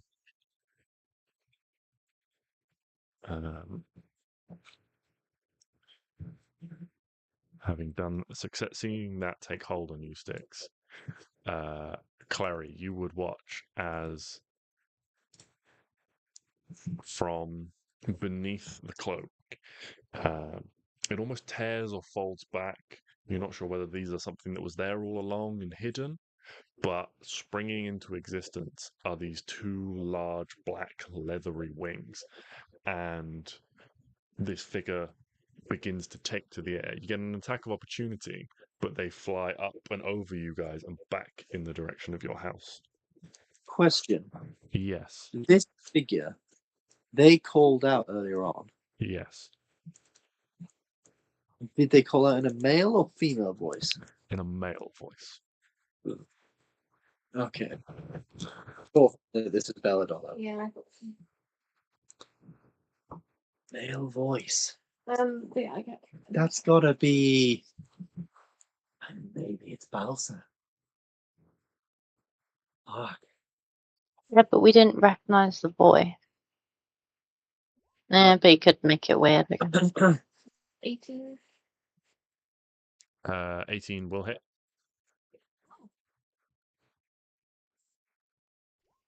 So 14 damage.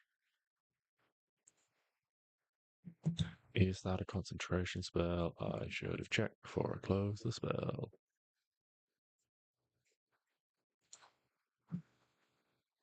It is a concentration spell. I'm a silly sausage. And too You late now. silly sausage. They have to roll a con save. That is fine. They maintain their concentration.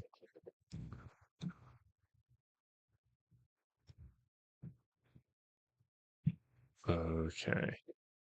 Yeah, so these wings suddenly burst out and they take to the air and they rise up, not too high, but just mainly focusing on getting up and over these plants and heading back in the direction that they've come. As you look around you, all these duplicates they all burst out their wings as well, but they all remain in place. Oh, shit, okay. And that is But there we to know which one's the actual one. the actual one, yeah, is distinctly flying low to the ground, but flying, maybe sort of 5-10 feet off the ground, but down the Mhm. street, back in your direction. Arwen, you are in the back garden of this house. I can't see that's going on. No, you can make a perception check for free, just to see whether or not you hear and recognize Stix's shout of pain when he is attacked. 15. Yeah, I'd say you recognize Stix's shout of pain. You've heard it many times before. I am Often when you're prone. poking him in the morning to get him up for breakfast. Let's not try and pretend that Arwen gets up before Stix. Let's That is just true. nip that in the bud right fucking now. That is true. What would you like to do? You are still a rabbit? I'm still a rabbit.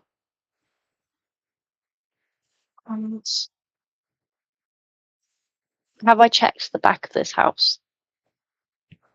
Not extensively. You've just managed to get around in the back and have a look at it. Can I check if there's any way to get inside? You can see there's a back door and several windows, but none of them look obviously open. The windows aren't open or anything like that. The back door is shut. You'd have to physically check it.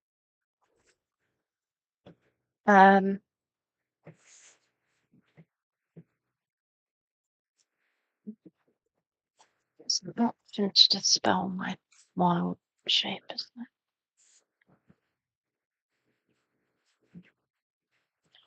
I do believe it is. Yeah, I think it is. You just dispel it. Yeah. As I dispel it. Mm-hmm. And So it takes a bonus action to revert to your form. oh, it's only a bonus action. Yeah. Oh, well, that changes everything. Okay. Well, I bonus action, and then I want to cast locate creature. Okay. Who are you trying Kill to that locate? moth. Ash was the boy, wasn't it? Yes. Yeah. Locate Ash, please. Okay. Do you want to stick locate creature in the chat? Just so I can.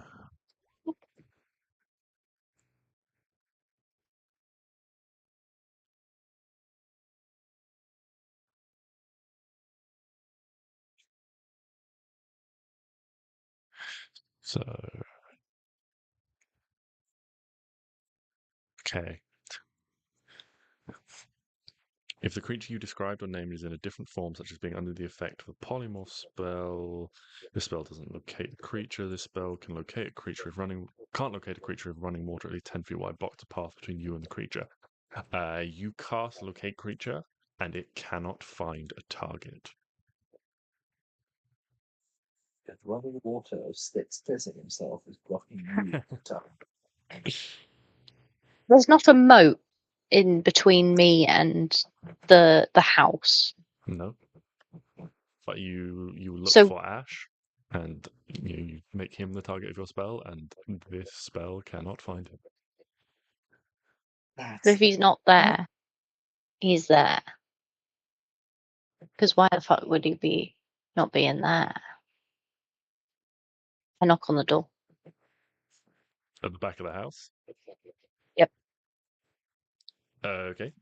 You knock on the door, and we'll see if anything happens by the time we get around to your next turn.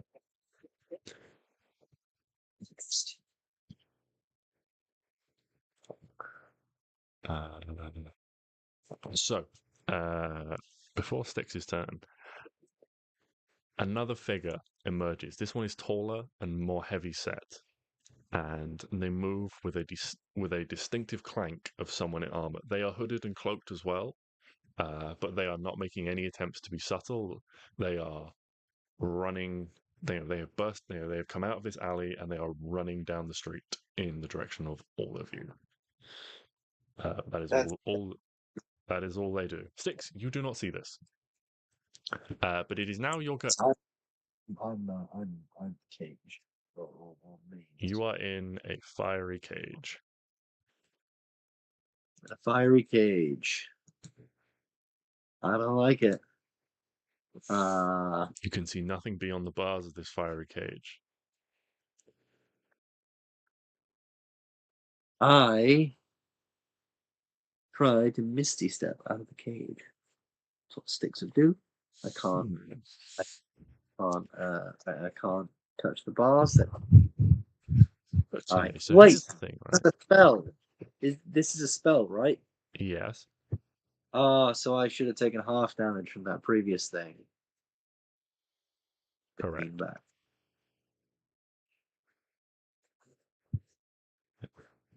The target can't see or hear anything beyond and is restrained for the duration of the spell. If the target is moved out of the illusion, makes a melee attack through it, or reaches any part of his body beyond it, the target takes damage and the spell ends.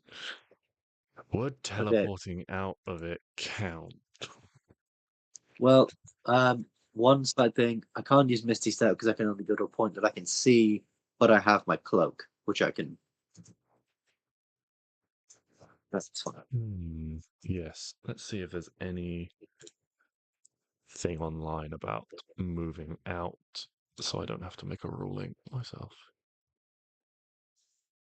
I would assume that it says like if they, because you said if they try and teleport out, right? It says if they move out. Yeah, okay. Are you dimensioning dooring out, Stix? Yes. Okay. I'm going to need some dice. I'm going to dimension door just like 20 feet, or I'm going to dimension door to where I last saw them. So I don't know if they've. I obviously don't know as Stix if they've moved in that time, but that's just what I'm doing.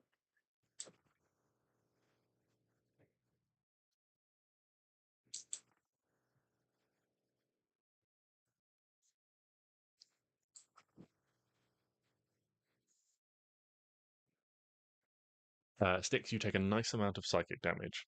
You take 69 psychic damage. Hey. Because it's a Because it's a spell, to 34. 34. Love. Do I teleport though? Or no? You do.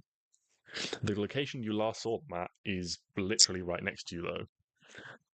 So you literally move 5 feet to the side. Yeah. You take this psychic damage. This cage like shatters around you, and the streets come back into fruition. This has been like 18 seconds, I think, or like 12 and a bit seconds since it's all kicked off. So there's nothing going on yet in the houses around you. Yeah. That But I'm is your here. action. That is my action. I don't think I have a bonus action I can do. So I'm good. Yeah. Okay. Then we go lastly to Hugo. He will. La Juego. Can he get over to where the person that did the fiery thing on Stix? The person with the cloak. Can he get over to there? Yes, because he was only like a single move action beyond, so he's probably like a single move action back. And then so he probably yes, he can get within melee range. Well, he doesn't need to get in melee range. He's just going to acid breath on the guy's head. Okie dokie. Try and burn away the cloak. Bless you. Thank you. Yeah, go for it. So it's a deck save. Save it's That's a natural 1 on the deck save. 11 So acid. 11 acid damage. Can it burn away the cloak at all? You know, like reveal some fakes. Not instantly, but you maybe start to see it, or if you were there, you would see it start to sort of, the acid like almost like decays it very quickly, and a few little bits of it do start to sort of like seep away and like run off, and maybe. I'll say, for his bonus action, Hugo could make a perception check to see what he could see about this individual's face. Fine. 26. That's my Okay. boy. Right, let me just pull something up so I get this exactly right, seeing as he's rolled a 26. Where is my document? Oh, people. This boy sees everything now. Pardon? This boy sees everything. Oh, right. So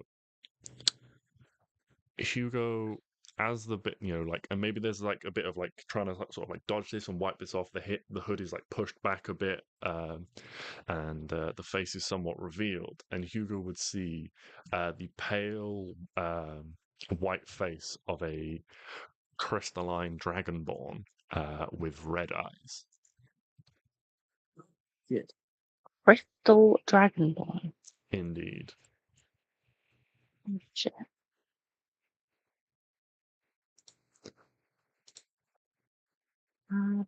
Cloak from home.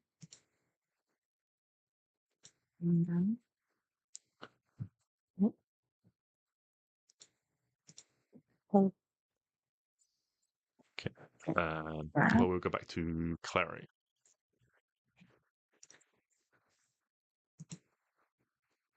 Yeah,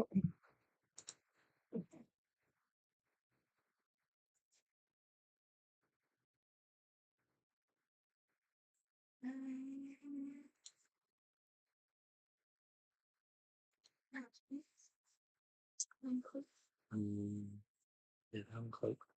For a crystalline dragonborn with red eyes. I'm out of my cage.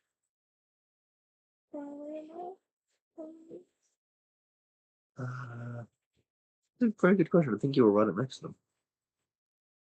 Yeah. Am I still like right in front of them? No, so you were right up next to them, and then they made a move to flee. You got an attack of opportunity, and they've moved some distance away. They are still near enough to the ground, flying, that you would be able to hit them, and you could move up to them with a single move action. Yeah. Because they are not faster than you.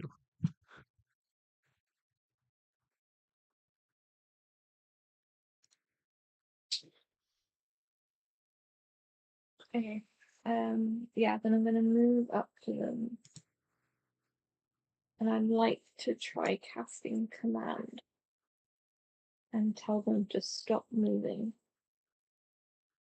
Okay. Command only works on humanoids, doesn't it?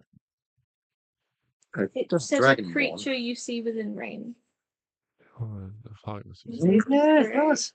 The target must succeed on a wisdom saving throw or The follow spell the has command. no effect if the target is undead or doesn't understand your language. Oh, that's right. What is it? Oh, what is it that only affects humanoids that we were talking about during the week, Ben? Old No, person. it was something else. I swear we were talking about during the week. Yeah, we were talking about command and we're wrong. Right. This spell has no effect.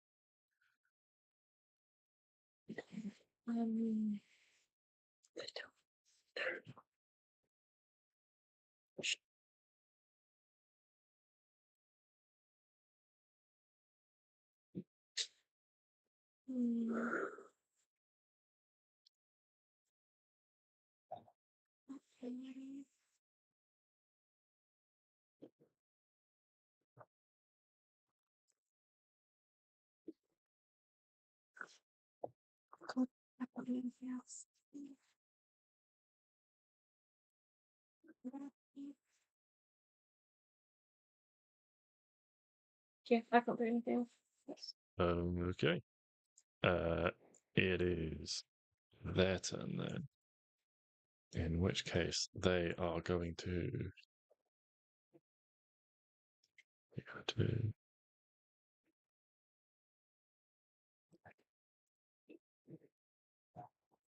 Okay, so you see they spread their arms again from this position, and again you see 4 more duplicates spread out around you in the street. They then click their fingers, and all of the duplicates all at once quiver in place. They almost like ripple or shiver, and then they all stop moving and just stand. All of them stand still. There is one in front of you and 4 surrounding you. Stix, where you are, when this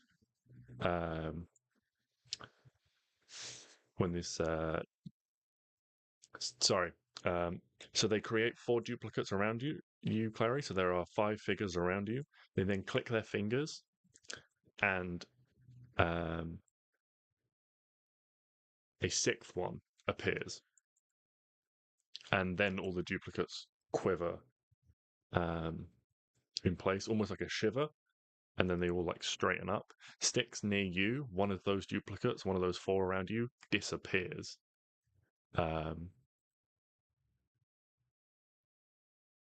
Interesting. So there are So like between the 2 sort of groups, it looks like there are 9 identical figures. no, that's a lot of figures. Fuck. Okay. That's not confusing to keep track of. Cool. Cool. Arwen, you're in the back Hello. garden. You knocked on the door. No one answered the door. No one answered. No, I should prove, quite frankly. Okay. I would like to run round to the front, Okay, yeah. like out the thing. Hunt the garden round to the front of the street again. Yep. Yeah. Yeah. So you And rush out and you can see Hugo has landed and by, and he's sort of maybe like spitting out the last of his acid breath. You suddenly see all these duplicates appear all around and shiver and all ripple as one. So there are 6 figures surrounding Klari, all black, all dressed in black with these wings, and you now see maybe only sort of 40 feet away down the street this this very heavy set figure making a lot of noise as they run down the street towards you. You see, as they're running now, they have a large, heavy weapon in one hand, and they're just pounding down the street in your direction. okay. How far away from the one that Hugo's kind of above? Probably about 15, 20 feet, having used all your movement to with a little bit of extra movement for you to hop the gate and stuff like that and get her back around. I want to cast Investiture of Flame. Okay. Shit. Because I can. Okay, tell me about that. Do you want me to read it all out? No, just give me the brief summons tree. Okay. Because this is a spell Owen's had for a little bit, I believe, but hasn't used yet. Or is it another new spell? I got this yesterday. I'm using a 7th spell. Yeah, but I'm using a 7th level slot. Right, okay. Because I can. Yeah. I'm immune to fire damage and have resistance to cold damage. Any creature that moves within 5 feet of me for the first time on a turn or ends turn there takes 1d10 damage. Yeah. you can use your action to create a line of 15 foot long and 5 foot wide fire extending from you in a direction you choose. Each creature in the line must make a dex save or take 4d8 fire damage on a failed save and a half on a successful. Okay, yeah. Arwen can do cool fire shit. Oh yeah. Okay. Any bonus actions? Nope. I am good, thank you. Okay. In which case, I keep opening the wrong thing that has my stat block in it. As in, I keep opening the thing that doesn't have my stat block in it. Okay. This figure, this heavily armed figure, runs runs up to you. They use 40 feet of movement and they rush up to you and they heft this heavy war pick in their hands and they bring it down upon you. And they make some attacks. They do take 1d10 fire damage for entering your radius. That's going to be 5 fire damage. 5 fire damage. And then yeah, those three are all gonna hit. 2 unnatural 20s and a 28 to hit. As they take 3 swings at you. And those attacks all deal. So first attack deals 12. Second attack deals 13. And the third attack deals 13. So 13, 13, 12, 26, 38 piercing damage as these 3 strikes come down at you. Bam, bam, bam. Almost not expecting it. And then with a quick flick, having struck heavily blows down on you, they spin this in their hands and the bottom of it comes up to try and crack you as well. That is only a 15 to hit though. You don't hit me. So they land these 3 quick strikes with this war pick, and as they try and spin it and hit you with the shaft, you are managed to roll out the way, and the 4th attack misses you. Can you make 3 Constitution saving throws for your investiture of flame? DC 10 on all of them. Miss. But you still have your investiture of flame.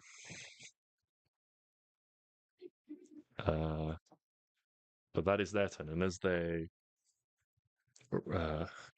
rush down the street, you can see they've hit you, but they're almost in their movement. They're almost doing this as they run, moving to go past you. You feel like. But we go to you, Stix. Right. I'm next to this person, but they shimmered. So you are a little bit away, so you are 1 movement away from catching up with Klari. Klari is stood next to one of them, and there are 5 more in the street at various points surrounding. So you could probably run up to 3 of them with your movement. Right. Trying to decide whether it's worth.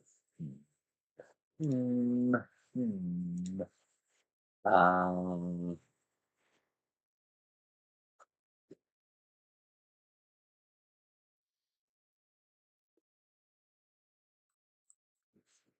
have no idea which one the real one is.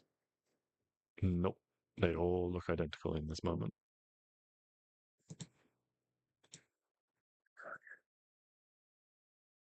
You want to make a perception check as a bonus action? You can try and figure it out.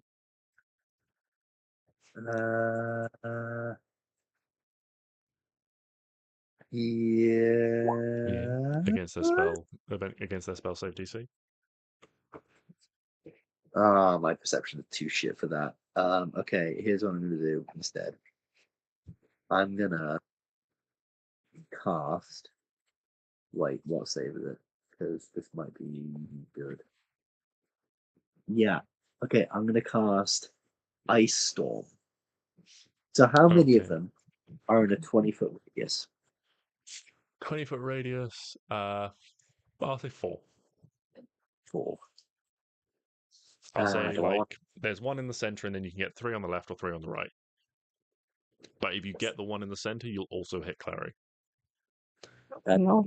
Berry is an absolute monster when it comes to deck saves. So I'm going to do Ice Storm on 3 on the left. On the left. And Okay. yes, What is the saving throw? Deck save.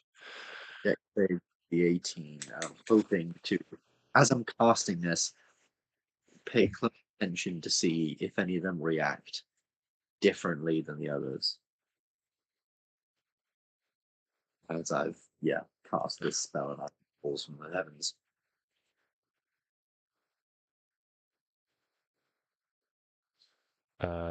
Yes. So roll damage. Right.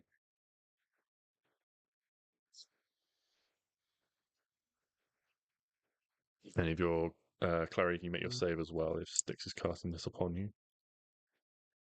Yeah, make a deck save DC 18. You'll be fine. So it takes 12 bludgeoning damage. You take half damage. So it's 20, 21, sorry, 21 damage. 1.5%. Cool.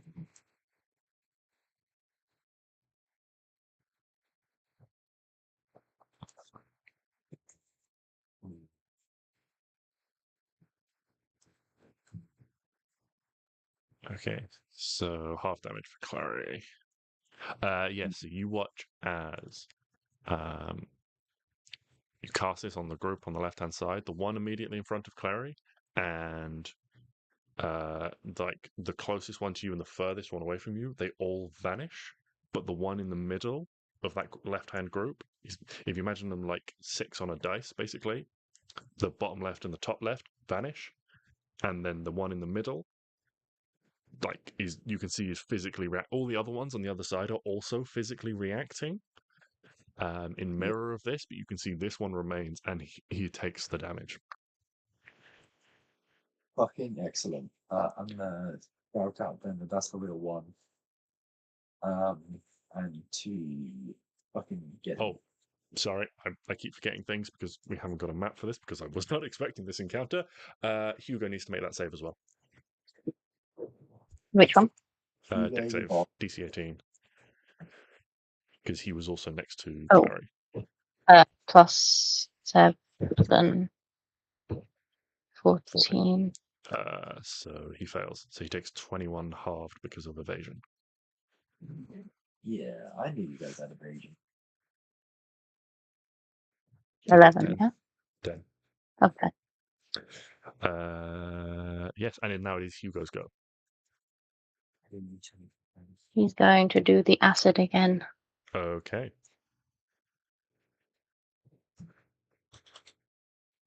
Make a saving throw. That is a 17 on the saving throw. That passes. So you take 2. 2. Right. Nice.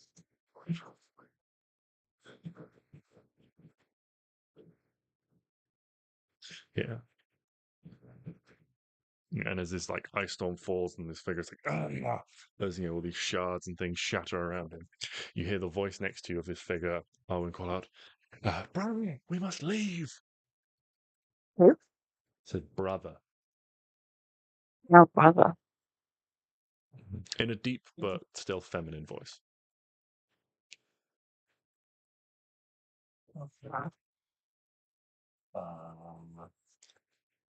Shit. I don't know where they're going to go. Klari, Can we follow it them? is your turn.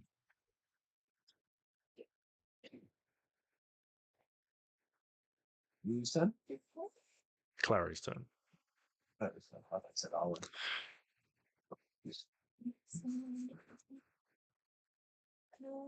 Klari, then the mage, then Arwen, and then the fighter.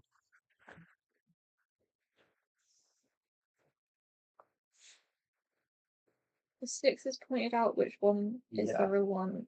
Is he Yes. still in front of me? Yeah. He is within one move. He's within your movement range. Okay, cool. Yeah. Then I shall move.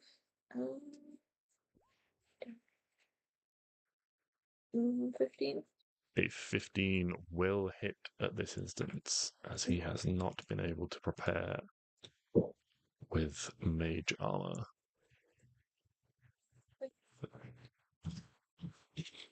13 damage.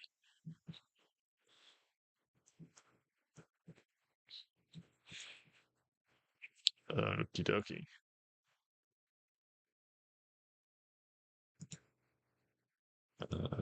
Any bonus actions?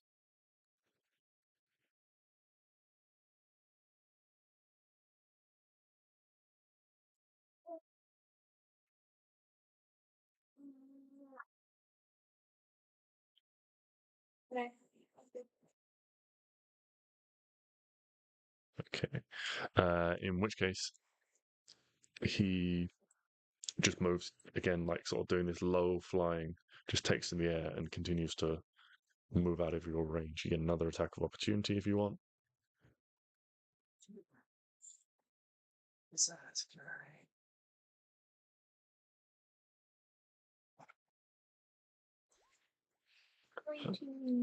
19 will hit. Did you say he was flying? Yeah, he's not like gone like really high. He's just like enough to come off the ground. It almost seems like a more natural and easy way for him to move.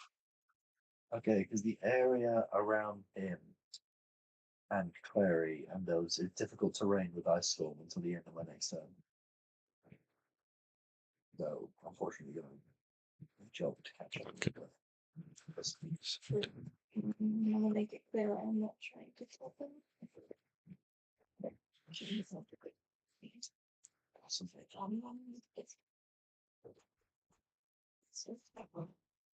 Yeah. As long as Okay. So yeah, he like takes off, and as he like gets out of and gets his hit from Klari, he moves out of your range, and then he begins to cast a spell. And having seen it, you can see that there is like some concentration. He's holding this spell ready, having got to about 10 feet away from the fighter at this point. Arwen, what are you going to do? There is this fighter right up next to you, and about 10 feet away, there is the mage is running. You can see, you can see some of this, like some of Hugh's acid has like burned away a little bit of this cloak. Did you say that person that was in front of me was doing? So the fighter in front of you, they've attacked you, and rather than sort of stopping, it looks like you can see that their intention was to just attack you and then carry on, basically. So they have almost like attacked you and like turned away from you to keep running towards the mage. And the mage is now there, 10 feet away, holding a spell. Yeah, the mage is 10 feet away from me. Okay. Yes. Okay. I'll do the. Are they kind of in a line? No, they would be slightly off because you've come around the side of the house, and so they are like both in the street, and you've like come, so you're almost like at a right angle. Can I move so that I am in a line? That they are in a. Yes, you So can. I'm actually. Yeah, you Okay, can cool. flank around. Yeah, and then I'll do my line of fire. Okay. What is it? A deck save? So yes. Okay. That's an 11. And And another 11. Both 11s. So both fails. Both fail. Nice. Only 13. Boring. 13 fire damage. Yeah.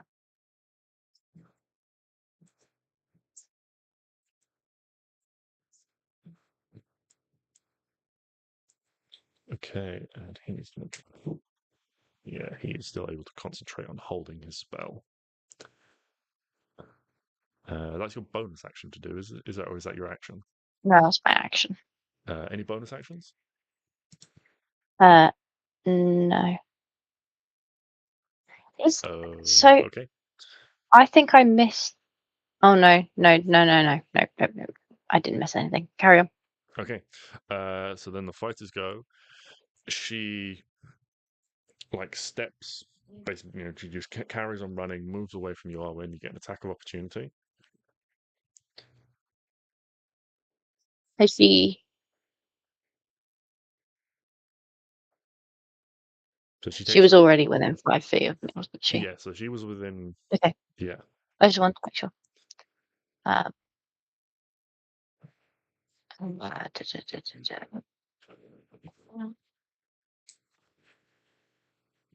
No. Yeah. 17? 17 will not hit. You strike out with your sword, and it just clangs against this heavy armor across her back underneath her cloak. But she rushes forwards, reaches out her hand, grabs hold of the mages, and he released this spell, and they both disappear from sight. Okay. Do I recognize it as a like a version of like dimension? A version of a dimension door, or is this a much more significant? Like, did, for example, dimension door generally a door or something would open in Yes. some form? This Be is like a that? dimension door. Okay. Yeah. Not necessarily out of the woods yet, but Can you see what's the other side? No. Boring. It's like a rift opening up sort of thing. And then it's gone. Fair enough. Fair enough. Well, fuck. They So, hurt. as you're all standing there and the remnants of your spells slowly dissipate, your plant growth withers, sticks, and these duplicates slowly start to wink out of existence one by one. You hear sounds of people, lanterns start being lit in houses and things like that, and people start to sort of come to their curtains and look out to see what all the commotion was about and what the shouting and things. Good. Yes. You see, Quick. sort of an It's older man, maybe in his out sort of- of 60s, opens up his house, opens up his front door. You can see there's a woman behind him, and he sort of comes out holding this this sort of staff in one hand. She's like, "What's going on? Is everything all right? I heard Yeah, shouting." it's all good. Yeah. It's all good now, buddy. What happened? Yeah. What was all that shouting about? We were attacked, but our attackers escaped. So that thing. Which way did they go? Someone call the I guards. There's been an attack. No, it's fine. And It's you hear fine. various We've other got people this who've under sort of started to control. encourage an attack. Are No, we under attack again? No, it's fine. totally fine. Well, Who attacked you last? someone should get the guards anyway. They need to Who know attacked? about this. Gone. But maybe we should. Alright. Stix will go get the guards and I'll tell everyone else to go hit the hay.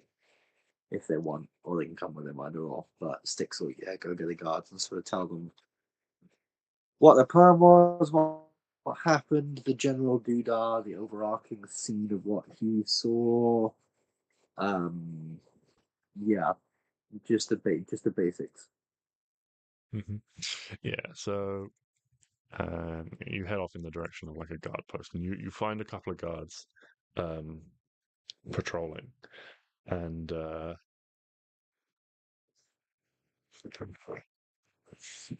they recognize you, and they say, as you come sort of rushing up, it's like, what's going on, Mr. Stix? Is everything all right?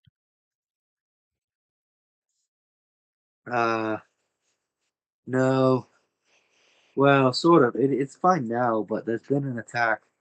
Me and my compatriots were attacked outside our home. Um, we suspected people were watching us, so we sort of staged an ambush for these people who were in fact watching us, but they attacked us. They've got away. They used the spell to get away. Was there no other guards about? Someone needs to go No. inform Sabrienne about this. Yeah, I So got the it. other Don't guy's worry. you go with them, make sure everyone's all right. I'll go get some backup, and he like turns and starts jogging away down the street. Yeah. I was like, all right, well let's go and make sure everyone's all right and calm everyone down. You sure everything's all right? You're okay? You look a Yeah, little bit worse it's for wear. gone. Oh, that's fine, and I'll just lay on hands myself. Um, um, oh, oh yeah, that goes up to 80 now. Huh. It does Look at indeed. Yeah. Okay. Hey.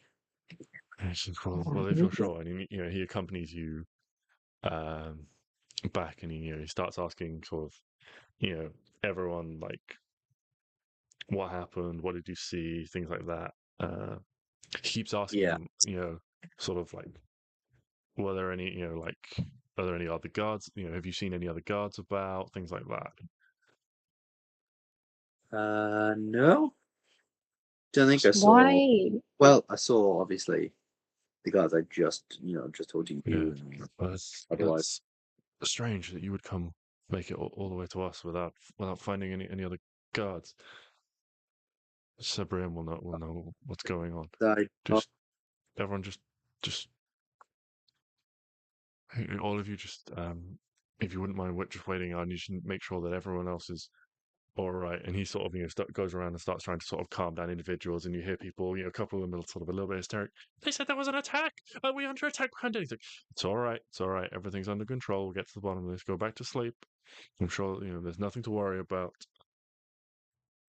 I tried doing the same thing. They didn't listen to me. Yeah, he sort of goes around. The people they just really kind of continue to congregate. They don't really just sort of move off.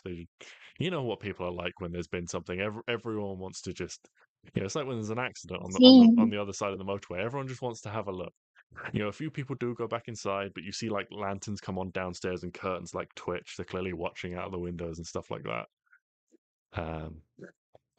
A few minutes go by and you hear the sound of several people running towards you. Sabrienne leading leading a group of 5 or 6 other soldiers. She's like, all right, the rest of you 3 spread out, fan that way, see what you can see. You 3 go and question everyone who's still lollygagging, see what see if they saw anything. And then she's like wonders, breathless up to you. It's like, all right. Sebastian said there was an attack. Are you all right? What happened? Yeah. Are we under attack by undead again? Well, no, it's fine. We were attacked by some rapscallions who've been watching our house. Yeah, it was. When you It say was not do you mean rapscallions like rapscallions? Or do you mean like some more nefarious types? some powerful. Don't sugarcoat it. Ugh. If there's something going on in this city, I need to know about it. Ben's throat is hurting, so I'll just say that Stix just recaps everything that he knows Okay. about what happened, Okay. basically. All right. On the Well, walk back to. there should have been. You said you had to run all the way down to the east point to find some guards. There should have been more close by. Mhm. We've had a There fairly. was not. Genevieve had an inkling that something might be going on with you. She suggested when you were in the city that I keep a close watch on hand, just in case something happened to you or with you. There were supposed to be several guards in the area. Who did she suspect was doing something bad? She didn't say. She just said she thought that whenever you were in the city, I was to make sure that there was a heavy presence to watch out just in case something happened. She seems to think that wherever you were, there might be an ever-present danger. Well, Yeah. that doesn't seem good. No, that definitely doesn't seem good. Okay, so you recap everything to her. Mhm. What? I'm trying not to get Ben to do too much talking, but I'm trying to do you just say you were attacked by two individuals? Or do you explain anything about your theory, your suspicions about who they were? We described them definitely, like what they looked like and everything. Yeah. See if they know anything or anyone who meets that description. Like if Yeah. there was any other attacks or anything like that before, maybe when we were away, if anyone reported anyone that looked like that. Who are you describing? The two people that were So, bad, the ones so in the cloaks. yeah, so you didn't get Hugo can give you a little bit because he can obviously speak with pictures and stuff, so he can give you a little bit about the mage. The other one you don't really have much of an idea of, other than like a general. She ran at me Yeah, wearing this like dark, heavy cloak, which covered the face at night. with massive metal armor. Yeah, I think if someone looked out the window and saw massive metal armor, they'd remember it. You can. Okay, I'm just trying to work out. Like you're just describing them. Yeah. Okay, yeah. Yeah. But you can give like a general description. I just wasn't sure because obviously you were suspicious of like other people, and so I didn't know if you were describing them or the people that attacked you. No, I'll describe the people that attacked us and then mention the other people, but they weren't there, so I won't. I'll tell them about the find, locate creature thing and that they weren't found and blah, blah, blah. Yeah. Okay. When you mention Ash and Heather, it's like these were neighbors of yours, you say. Mm-hmm. Which house were they in? Which house? The Where one did they next live? door. So you point out this one that's sort of like over the road and down a couple of houses. And Brienne goes up to it. A large number of the houses in this area now do have kind of lamps on everything like that. This one is still completely silent. And she goes up to it and she raps heavily on the door. She's like, "City guard, open up." Nothing. She raps heavily and repeats, like, "If you don't open up, we're going to break down this door." And there's just silence. Well, Break down. before they do break the door, should we call the session there? Because it is quarter past. That is literally what I was going to say. Was she signals to one of the guards, "Open, break this door down," and then we'll find out what's inside next week. Cool. I knew there was something suspicious with those two. No one's nice in D&D. What do you mean? Why can't people be? Matilda is lovely, I'll have you know.